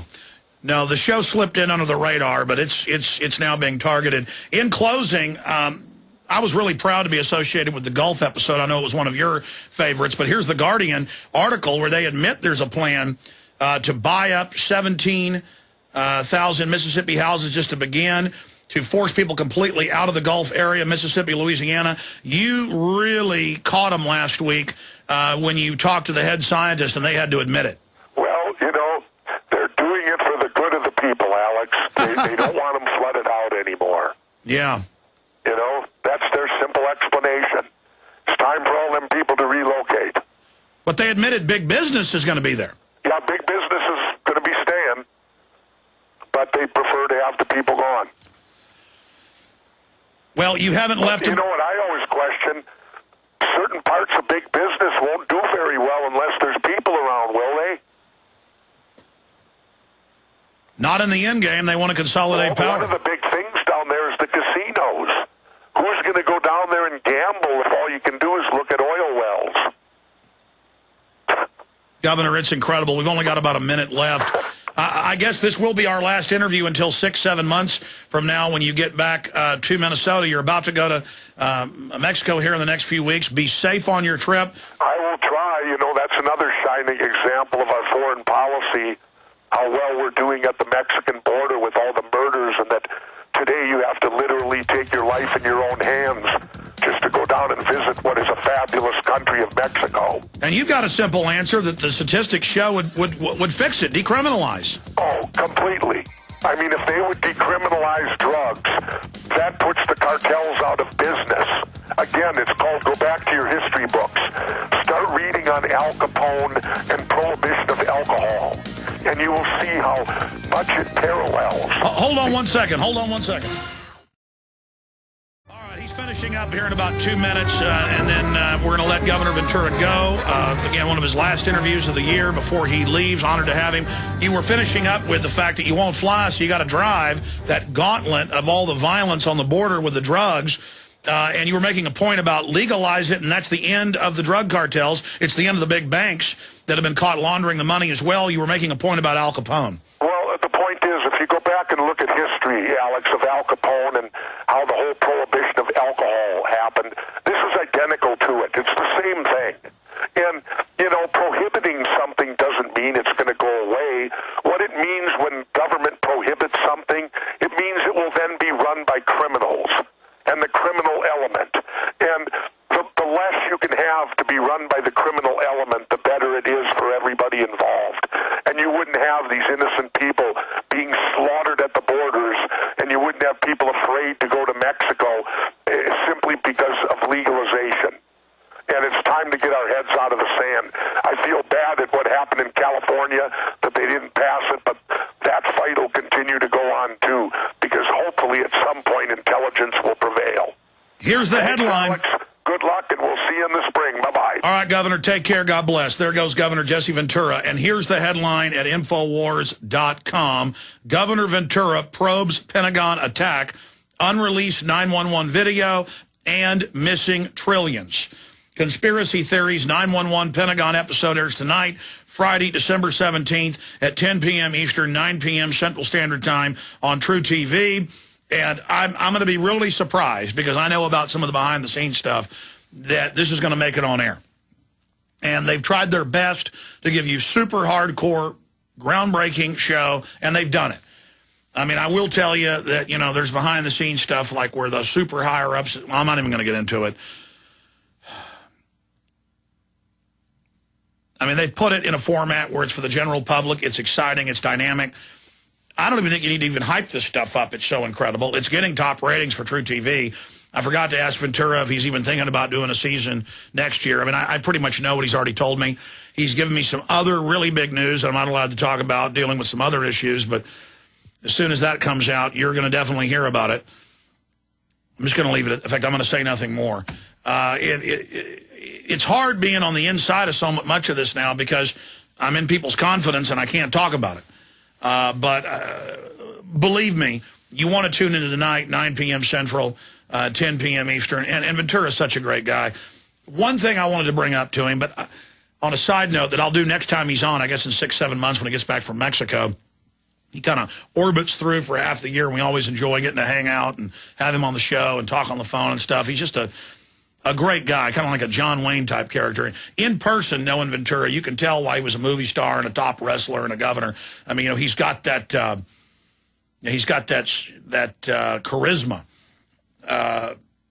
I've gotten to know a lot of other Hollywood people and folks with powerful charisma, and when you're with them in person, you really figure out why they're, quote, a star, as they say, because they've just got that electric, you know, dynamic dynamism about them.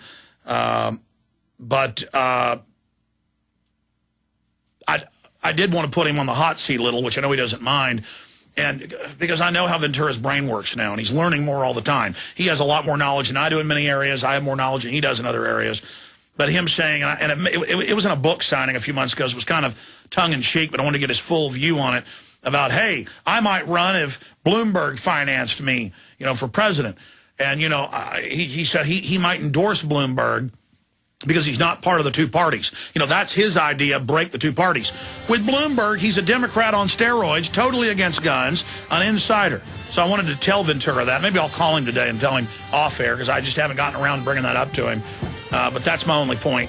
But I know he'll hear about it anyway, so it doesn't matter. Because I know that a lot of great folks like Braverman and Tyrell are listening right now. I want to give a shout out to those guys as well and just say congratulations on putting groundbreaking stuff on television. Bob Chapman's coming up. Stay with us. Well, we got Bob Chapman with us for the balance of the hour, and I want to go over a host of issues with Bob Chapman. But at the bottom of the hour, I want to get into a subject because I want to collect my thoughts on this. I need to write some notes on it. I've got all the ideas, the information, the facts that I've researched. And it only further confirms it. Hitchens' article, Christopher Hitchens' latest Nixon tape buries Kissinger reputation, where they're talking about the Soviets persecuting and killing Jews in the 70s in Russia. Kissinger says it's not a problem, no big deal. And how it goes into the mindset of Zbigniew Brzezinski, you know, writing about how our government funded Pol Pot. You know, we didn't have to kill these people. Pol Pot did it for us. I mean, they brag. Remember, Kissinger has openly written that soldiers are dumb animals. You know, police are dumb animals. I mean, they sit there, they think you're morons, destroying your own freedom and your own future. And I want to get into this and talk about the global hierarchy that we're dealing with here. So that's coming up. Because I see this over and over again, and I'm going to leave it at this and get into it at the bottom of the hour with Bob. I want to cover the economy, WikiLeaks, some other issues first with Bob Chapman, and then I want to have Bob on for this because he's talked about a lot of this and is one of the people out there that, from his deep research, shares my view and understanding of this. And I haven't even really gotten into the point I'm going to be making. It's just that you go back to World War II, and there's been books written about this by Jewish professors and others, that the Zionists in Israel, or who were already starting to move into the area, they would make Jews pay $1 million to get out of Germany. And they did deals so Jews couldn't get into the United States or England, and they could only go, and there's quotes like, a cow in Palestine is worth more than all the Jews in Europe if those Jews don't come to Israel. I mean, it's like this with every group. It's a criminal organization on top claiming it's doing all this for the people under it, just like our government does or the Chinese government does, but really it's an excuse to feed on them. It's like the Israelis irradiating 110,000 Jewish children. I mean, this is real, folks, like our government shooting up kids in Guatemala with syphilis that just came out this year. I mean, this stuff's so horrible. And then you got to ask yourself, well, who really runs Israel? See, because I look at Prince Philip and Ted Turner, and I look at the Dutch royalty. They're all into Nazism. Ted Turner calls it liberal, but it's population reduction. But that goes back to real Nazis like Prince Philip, Prince Bernhard. And then people say, oh, you're saying the Nazis run things. What I'm saying is it's eugenics. The Rockefellers did fund Hitler. That's mainline news, and the eugenics. They did fund the Kaiser Wilhelm Institute. They're always behind it. Margaret Sanger said we got to hire blacks to be our fronts so we can kill these animals and weeds and abort them. They kill 51% of blacks in this country before they're born. See, and they pose as liberals and then call us racist when we criticize big government. So I just report on what I know. I don't even call it Nazism so much. Hitler was an aberration, according to the globalists, of their overall eugenics plan.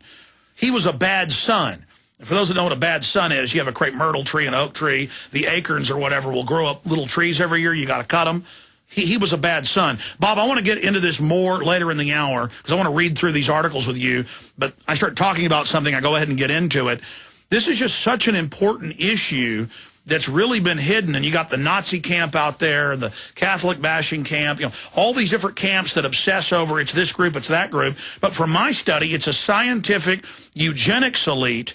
And it doesn't matter if they're Chinese, German, Jewish, Japanese, Mexican. By the way, Mexico adopted sterilization in the 30s. It's a group of people who think they're God. Your brief comment on that before we get into the other news. All I'm going to say, because you covered it so well, is that my own personal experience when I was connected to people who had been in the hierarchy in Germany during the war, and I got to know some of them very, very well. And they, of course, were hooked up with Canaris, who ran foreign intelligence. And in the 1930s, Adolf Hitler was shipping SS people to Palestine to infiltrate. And I think they're there today in the form of their children and grandchildren. And so there was a deliberate attempt by the German government during the 1930s and probably in the 40s too. And I got this straight from two generals. Bob? Yes. Please continue. The two generals were Leon Degrelle and General Reyma. Reyma was the man who surrendered Berlin to the Russians. And I knew them quite well. And they both told me the same thing at separate times. And we were talking about world politics and that sort of thing. But I'm not a fundy on this, but that would just happen to be one of my personal experiences, an outgrowth of being involved in counterintelligence. Well, we know it's now come out in history books that there was a deal where they would only let Jews get out to Israel. I mean, this is so diabolical that no one would ever suspect that. It's pure genius is what it is, pure evil genius. Tell us what the generals told you. I mean, the reason I interrupted, I heard a crackle on your line and thought it had disconnected. It sounded like a disconnection in my ear. I guess they may be thinking about disconnecting you right now. Bob, I don't think you've ever talked about this before. No, I haven't. And both gentlemen are dead now. And I suppose I can talk about it. But they just simply told me that. And how it came up, as I remember now, is that they were citing the fact, and they were both still Nazis. I mean, they believed in the fascist government of Germany, and they did until they died. And they were telling me about the Grand Mufti of Jerusalem, who had sent several divisions of men to fight on the Eastern Front, and they were accompanied by their mullahs and all their own food and all of the things that that separate Muslim group would need, and how they had fought quite valiantly against the Russians. And that's how it came up. That's how it came up the first time. And the second time was another conversation. But I saw these people fairly frequently over a 10, 15-year period. So there were a lot of other things I picked up as well, but not to do with this subject. Well, that's because they were using the Nazis here in the U.S., but also in Europe to fight the Russians during the Cold War, and that's when you were there. Because I keep watching the so-called Israeli leadership always claiming how much they love Jews, love Israel, but then in every case, we actually see the opposite going on behind the scenes. There's something very sophisticated going on in all of this. And then you got the Rockefellers claiming they love all these Jewish causes, but they were Nazis at the time. They're Nazis today. They funded the whole deal. I mean, I guess it's that the globalists are masters of funding all the sides, or is it more sophisticated? No, they fund both sides. Usually there's two sides. Sometimes there's three or four, but usually two. And that goes back deeply into history. This is nothing new. And you know, the people who are the power behind governments or whatever, they have always, especially when they get in financial trouble, say, well, we're going to have another war. And so they tell the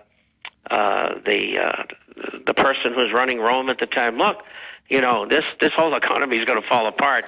You better go over and kick the crap out of those Gauls over there or whatever. We're going to have a war going.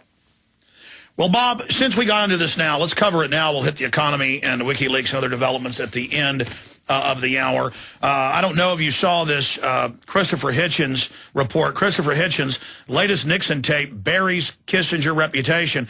These tapes are public. We can't play them. There's so much Nixon cussing. I'm not even going to attempt to beep it out. But we know in the end Kissinger set up Nixon.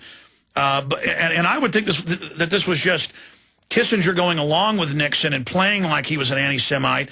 If I hadn't gotten the intel from you and Anthony Sutton and countless others that he was a Russian agent, that's now coming out mainstream news, that he was a Rothschild agent. His code name was what, Bohr, or the Bohr, and that the other statements and other things Kissinger did. Now he's behind the eugenics, and it turned out he was behind earlier helping ship the radiation systems machines over to Israel. I mean, this guy, who is this guy from your deep research? I mean, what is going on with him saying that, hey, let the Russians kill Jews, it's, you know, we don't care, and now Jewish groups are attacking Hitchens for criticizing him? Well, that's understandable because I don't think that they understand the full import of what this man is. He's a man for all seasons. He is whatever you want him to be. If he's with a group of Catholics, oh, he loves Catholics. If he's with a group of black people, he loves them as well. And he's with Jewish people, he loves them as well. But he's diabolically evil, and he's also a pervert. And that's from your intelligence sources? Absolutely. In fact, I was in Rome one time, and it just happened. I was going over to Observatory Romano, which is a newspaper there, and I was going over with a couple of other people, some of who I had picked up with in intelligence. And there was a newspaper on the stand, and it said in Italian, "Hide your children, Henry Kissinger's coming to town." I'll never forget it. I was thunderstruck. All right, let's come back, and I'm going to give folks my view on this whole situation, and I'm going to get Bob Chapman's take. Then we're getting into the economy and a host of other issues. But, I mean, where's the ADL with Israel irradiating 110,000 of their own children? Poor Sephardic, you know, darker-skinned Jews. I mean, what's going on here, folks? This is Nazism. This is eugenics. We'll be right back. There's thousands of data points here, so it's hard to give people a full image of this until they've studied it. But over and over again, Hal Turner turns out to be a Fed, the big white supremacist who attacked yours truly on an almost daily basis. It comes out in news, oh, these Klan groups or Nazi groups that march through black neighborhoods. Turns out they're all Feds. They're all cops. There's no one in the group. I mean, that's come out in the Orlando News, other newspapers in Ohio. This stuff comes out. And then it's used to create racial division. And then you've got the Southern Poverty Law Center with their people inside Elohim City running it, connected to McVeigh. I mean, it just goes on and on. But studying history, if you go back, people following the Bible in the Dark Ages would not allow Christians to lend money. It was called usury. But the royals in Spain, France, and other areas, they learned how to let an unpopular minority do it, claiming it was okay under their religion. And this is in mainline history books. They would then have pogroms every 50, 100 years, it varied, and rob them of the wealth. And so they kind of just chose some of the Jewish moneylenders who would kind of run pawn shops. That's how it started. That's where the Rothschilds came from in Germany. And then they would set that up. Now, since then, the Rothschilds have married in with the royalty and, we're definitely up there at the top of the pyramid. But then you see them funding eugenics. You see them funding, and it's more than just funding both sides. I mean, why would Israel take 110,000 Sephardic Jewish children and kill many of them with radiation and maim others? And then you add all these other, and then you've got Kissinger. There's been other famous quotes, in the Israeli news where the light-skinned Israelis, make fun of the dark-skinned Israelis. I mean, they have a really racist name. It's the same name they use for black people here in this country, the racists use. And we see Kissinger saying, so what if they kill all the Jews in these are on tape, in Russia. It's just all part of this cold-bloodedness. And so that's why it's used as a political weapon, anti-Semitism, against those who aren't anti-Semitic. And then Jews who are on the grassroots aren't involved in any corruption or anything. It's basically a Jewish mafia who probably aren't even Jewish, just parading around using this as a weapon. And at the end of the day, they're just globalists who are into eugenics, like all these other elite groups. And once you realize that, it depoliticizes it, and you can see clearly what's happening. Bob Chapman, your comments on what I just said. And it de-religiousizes it, if there's such a word, and that's very important. In Israel, and we have many people who are Jewish subscribers. There's a distinction, and there always has been, between the people who came from Europe and Eastern Europe, generally called the Ashkenazi, and the Sephardic Jews who are, we'll call them Mediterranean Jews, who are darker in complexion, and they're different, and they, in some parts, believe in Judaism in a different way, a slightly different way. And they've done the DNA test. They've done the DNA test. They have a lot more of the original, Hebrew blood. They probably have 98% more. Yeah. And then there was an Operation Moses that went on during the early 1980s, and they took the Falasha Jews from Ethiopia, and they brought them to Israel, and they're treated terribly. And so there is a social pecking order there. And you find that in most countries. Yeah. In Latin America, where I spent a lot of time in recent years, people who are lighter skinned and have hazel or blue eyes tend to like to marry with people who look the same, generally speaking. And so there is this difference in people in what they are and what they want to continue to be. And it is racism, there's no question. And the point is, this is a human condition, and there's another level to it. That's why the federal government, and Castine admits this, funds all this infighting with each other, because, if people think it's the Catholics that run it, or it's the Jews, or it's the Masons, no, it's corrupt people at the top of all these organizations that have just become basically mafias, and they're feeding on the groups under them who think that they're there to protect them. Well, there's a good example is the Balkanization of Eastern Europe, which started in the 1500s. And the reason that the British and others, Germans as well, would Balkanize countries, in other words, they'd take an area and where there were three different tribal groups, and they were very different, and they would make them into a country so that they could have war on demand. And how they did that was they'd have the guys on the right attack the guys on the left and finance both sides. Stay there. Keep breaking that down on the other side. And now they've set that up in America. They claim multiculturalism is about getting along, but it's really all about being different and hating each other. We'll be right back.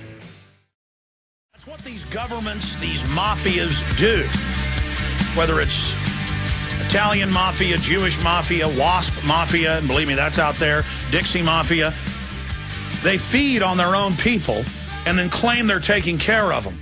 Here's an example. CNN, feds nabbed $7.2 billion from Madoff victims. And now we're discovering, we already knew this from Bob Chapman, all these big banks, Goldman Sachs, JP Morgan, you name it, involved with the Madoff scam. That's coming up and where the economy's going with Bob Chapman. Okay, we've got a lot to cover in a short time to get there. Madoff, last weekend, as you know, his son hangs himself with a dog collar, if you believe that. Again, I got a bridge on Pluto I'm happy to sell you, but I want to get Bob's take on it. I don't want to prejudice his view. I want to get his real view, but that looks very suspicious. This looks like a message is being sent. Suddenly, oh, that $100 billion or so, we're actually finding a lot of it now. You know, big mega banks. And Bob Chapman has been dead on this first, telling us about Madoff years before it came down. The SEC knew all about it for 11 years, protected him. What's going on with the Madoff son dying? And now this money being discovered. Are some people sending messages?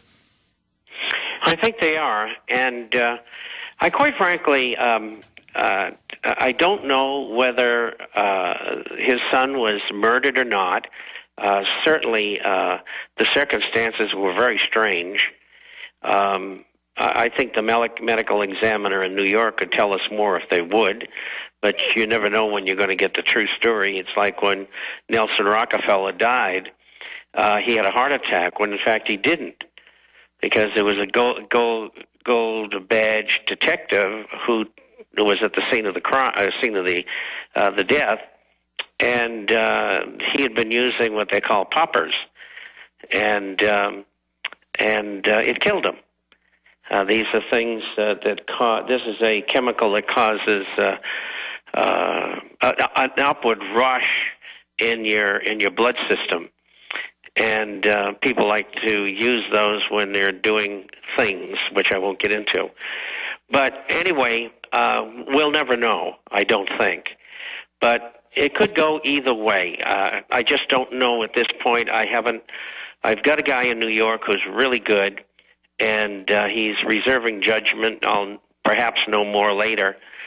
And he's been very careful lately because I print what he tells me in the publication, and I think he's afraid someone might catch on to who he is. But the discovery of the money is very, very important. And by naming this Ponzi scheme, under the law, not only can they go back and get money from people who received a profit or received monies when nobody else did or very few did, and that is being applied to other cases now. And I came across one here just recently where letters are being sent by the receivers in the bankruptcy of this other Ponzi scheme. You invested $100,000, you got 103 back. You have to give us the 3 back because that has to go to the people who didn't get out like you did. You were lucky they weren't, that sort of thing. And so that's going to be applied to future Ponzi schemes. I noticed today, too, Overstock, which has been chasing the naked shorts for years, have finally, I think they're going to file a RICO action against Goldman Sachs and JP Morgan Chase for naked shorting of their stock and trying to destroy their company. So there's a lot of things going on there. Yes, this Madoff, but how about what the FBI is doing? They're going to subpoena 2,000 people. I mean, it's incredible, the crime that goes on. And, of course, I was on Wall Street for 28 years, and I saw it, but I didn't see anything like this. I mean, these people are brazen. They just don't care anymore. Let's go over this Reuters article, Madoff Insider, estate giving back $7.2 billion. The estate of Madoff insider Jeffrey Pickauer agreed to give back $7.2 billion to settle civil claims on Friday, significantly boosting the amount available to repay thousands of investors swindled in the epic fraud. So the son dies, and now we start seeing big movement. Continuing with the economy in a moment, but what do you think of The El Paso Times reporting Mexican drone crashes in the backyard of El Paso home. We've seen all the video of Mexican helicopters flying deep inside the U.S. We know the Mexican military is dealing a lot of the drugs, committing assassinations on both sides. And can you imagine what would happen if a U.S. drone crashed on their side? Well, I got to tell you something, Alex. I don't think much would happen because all the drones come from the United States, and they must give them to Mexico. And now we know that they have given them to Mexico. Yeah. And now we know that one went astray, so we know that for sure. Hopefully, they are trying to catch the narcotraficantes who are doing all this bad stuff, and perhaps the people who are smuggling illegal aliens into the United States, as well as drugs. That land route is wide open, and you live in Texas, I don't have to tell you. And if Americans weren't using those drugs, there wouldn't be any market for them. And that's what the foreigners contend. And I think they got a good point. Let's stop using drugs, Americans, and we won't have to worry about all this. Let's continue. For years, the Mexicans have looked the other way. $30 billion a year going into the economy. It's a lot of money. It's number 2 after the petrochemical industry. And then the money's going back from legal and illegal aliens to Mexico is about $22-23 billion a year. And then you have the tourists. That's about $17 billion a year. So you can get an overview of why that's important to the Mexican economy. Bob, I want to look at the TSA and the whole police state grid before we get back into the economy. We published an article yesterday because a caller pointed it out that the unions all over the country, no law, Homeland Security is just ordering them to enroll the millions of union people in a biometric card, drug testing for steel workers, school workers, trash men, you name it. And now Watson has discovered that Fox News 23 is reporting, but we have a detailed article on it. FBI agents trained garbage collectors to report suspicious activity or suspicions. And it says nationwide waste watch spy program, another alarming reminder of society in terminal decay. Former FBI agents are helping local authorities train thousands of garbage collectors across the country as a nationwide internal spy force to report suspicious activity to police. Yet another example of how America is turning into East German Stasi informant society as the country decays from within. But then meanwhile, the hijackers are trained at U.S. bases. Anwar al-Awlaki, the head of al-Qaeda, is hanging out at the Pentagon. I called the FBI last week, the Threat Fusion Center number. The FBI was running it, and they didn't want to hear about it. Continuing, so I'm reporting real stuff. Local news reports out of Albany concerning the new Waste Watch program. Again, guilty until proven innocent. Garbage collectors are trained by former FBI agents to look for suspicious activity. And, of course, that'll be just digging through all your stuff, stealing data, everything. We're replete with nodding drones expressing how delighted they were that they were being spied on by their fellow Americans. Your local trash man will help prevent crime. Now they admit they have the cable guys in your house spying on you. And, of course, it's always for terror first, but then a week later, are they spanking their kids? Do you smell marijuana? Do you see firearms? They've got the real estate agents now. All the time people get police called on them for reloading equipment in their garage because that looks suspicious. I mean, this is getting insane. This article just came out at prisonplanet.com, folks. Get it to Drudge, get it to everybody. This is big. FBI agents train garbage collectors to report suspicious activity. Bob Chapman, your take on this and the TSA, Homeland Security, telescreens going in now 9,000 stores, not just 800 Walmarts. It's like a nightmare. It was all laid out by the people who used to run East Germany. And when the wall came down, they recruited them, paid them quite a bit of money, and including Marcus Wolf, who was a monster. And none of them were ever prosecuted for anything. I mean, with all the things that they did, the murders and the tortures and everything. And they showed them in Washington how you would do what they're doing right now, this spy network. And when the wall came down as well, there were hundreds of thousands of people living in what was previously Western Germany who had been spying in behalf of Eastern Germany. Never mind the hundreds of thousands in Eastern Germany who were spying on each other. In fact, the Western German government, which is the government we have today, ordered the records destroyed. Yeah, the Western government went along with it. But Bob, this is now, they're going to anybody who's under city or county control or private unions and saying it is your job to not just dump trash in, but spy on it.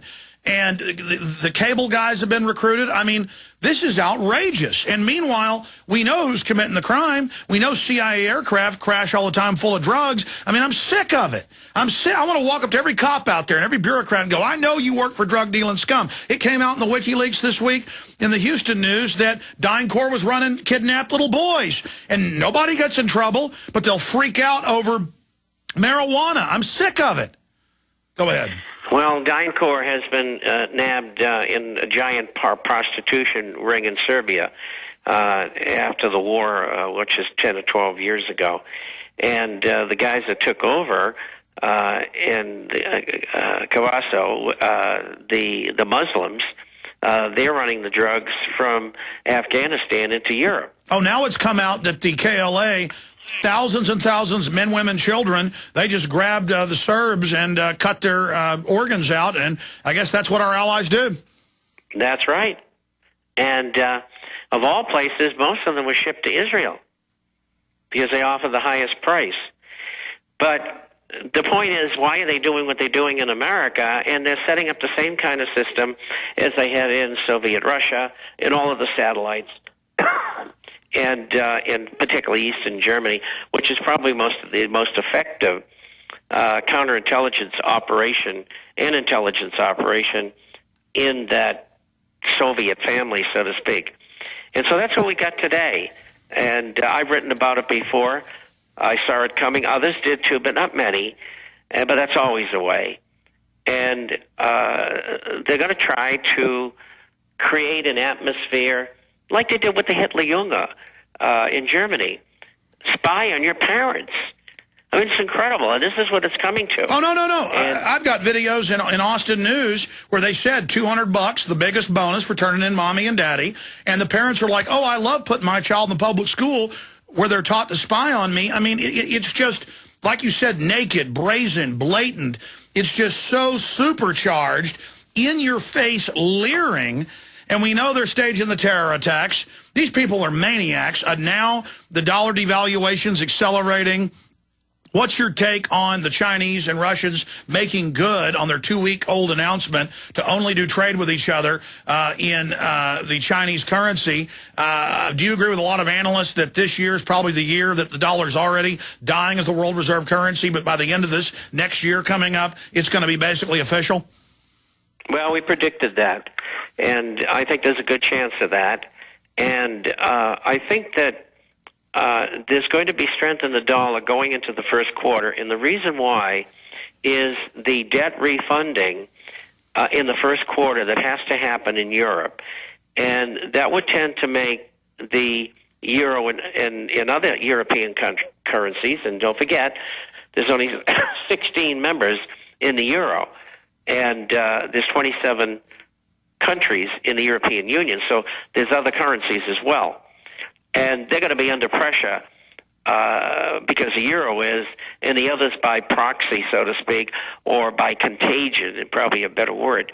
And that's going to put pressure on the euro again during the first quarter until that giant part of a very large yearly refinancing is done. And the U.S. is facing the same thing, but it's laid out more over the year rather than the first quarter. So I think you can't wait.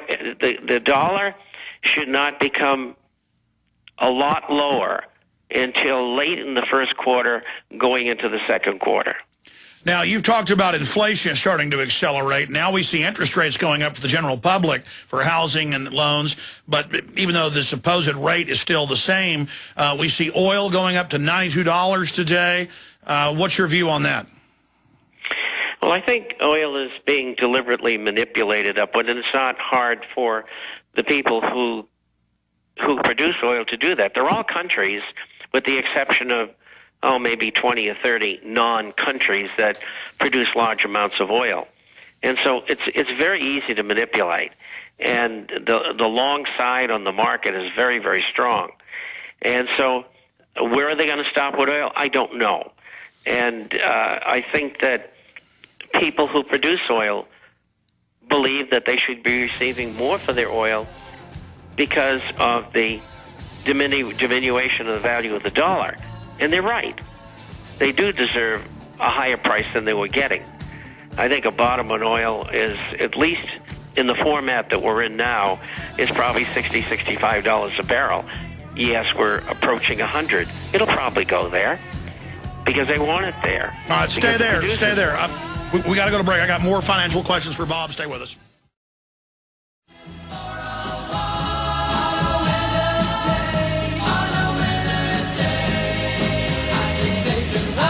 I know Christmas is coming up next week. I just want to wish everybody a healthy and happy Christmas and holiday season. I want to thank all of our listeners, our AM and FM affiliates, our sponsors, everybody. The GCN Radio Network, they got a lot of important news up at GCNlive.com. In fact, we've got that article, FBI agents train garbage collectors to report suspicious activity. Governor Ventura probes Pentagon attack, unreleased 911 video, and missing trillions. That's at GCNlive.com. The Great Crumbling to begin. That's at GCNlive.com. Austin joins rebellion against naked body scanners. That's at GCNlive.com. There's a lot of other big breaking news and information, of course, as well, up at Infowars.com and PrisonPlanet.com. Another great place to visit is TheInternationalForecaster.com. If you want to call and get a free, the latest introductory hard copy, either emailed or mailed to you, you can call Midas. They'll send one out to you for free. That's a great value, just really piercing information and research. 800-686-2237, 800-686-2237. Midas Resources, the parent company that supports Genesis, also has great deals on gold and silver. A lot of other places are sold out, or they've got huge premiums. I'm telling you, great deals at Midas Resources, 800-686-2237. Their regular prices are wonderful, very competitive, but when you tell them, I want to hear a list of radio specials from Alex Jones, that's the smoking deals that are 5 to 10 points on average lower than what their main prices are. 800-686-2237 to find out about the lost leaders and the best deals. And don't wait to get into gold and silver. Briefly, Bob Chapman, what's your view on gold and silver? What have they been up to lately trying to suppress it unsuccessfully? Well, the February contract right now is up $6.50, and the March contract's up 44 cents, and they're going to be trading for another couple of hours. And it looks like we may be ending this mini correction. And all you people out there got to realize that gold and silver have always been a volatile market. And now they're even more volatile than ever because you have more people getting involved, not particularly from the United States, but particularly from Europe and Asia that haven't been big buyers in the last 30 years or big buyers ever. And so there's a lot of volatility. You got the U.S. government, other central banks in the market manipulating it. It's something you got to put up with. And you don't look at it every day. You don't trade it. You go long and you stay long. And don't think about it. If you want to make changes from time to time in either your coins or your bullion or your stock for some reason, you do so. But for all intents and purposes, you buy and you hold it. And you don't worry about gold going from $1,400 to $1,375 or whatever it is. Or silver going from because if you look at the yearly graph versus the 10-year, it's just going straight up. That's right. It's been going there for 10 years. 19.6% appreciation compounded in gold bullion over the last 10 years. It does not get any better than that. And this is only the end of phase one, the beginning of phase two. There'll be 3 or 4 phases in this. Ron Paul and I have both talked about $6,000 gold price for backing, new backing on $1. It's very, very possible. Others are predicting 4,000, some more. We won't know until we get there, but it's going to be up in that realm, so to speak. And so you're going to see silver trading at $100 or $200 an ounce. I don't know. All I know is it's going higher. All I know is they're devaluing currencies worldwide, not just the dollar, and so you're going to see oil go up, all of it. Now, if you want to call Midas Resources, tell them it's the radio special. Get the lowest prices, 800-686-2237. Or if you want a free copy of the International Forecaster, 800-686-2237. They've got some other deals on the full year subscription of the Forecaster when you get a Frank. Bob, God bless you. God bless you all. Great job, crew. Ventura's coming up. Thank you for listening to GCN. Visit Infowars.com and PrisonPlanet.com. When you're on the sites, you can also tune in 24 hours a day to my daily radio broadcast. There's also a free iPhone app to listen to the syndicated radio show when and where you want.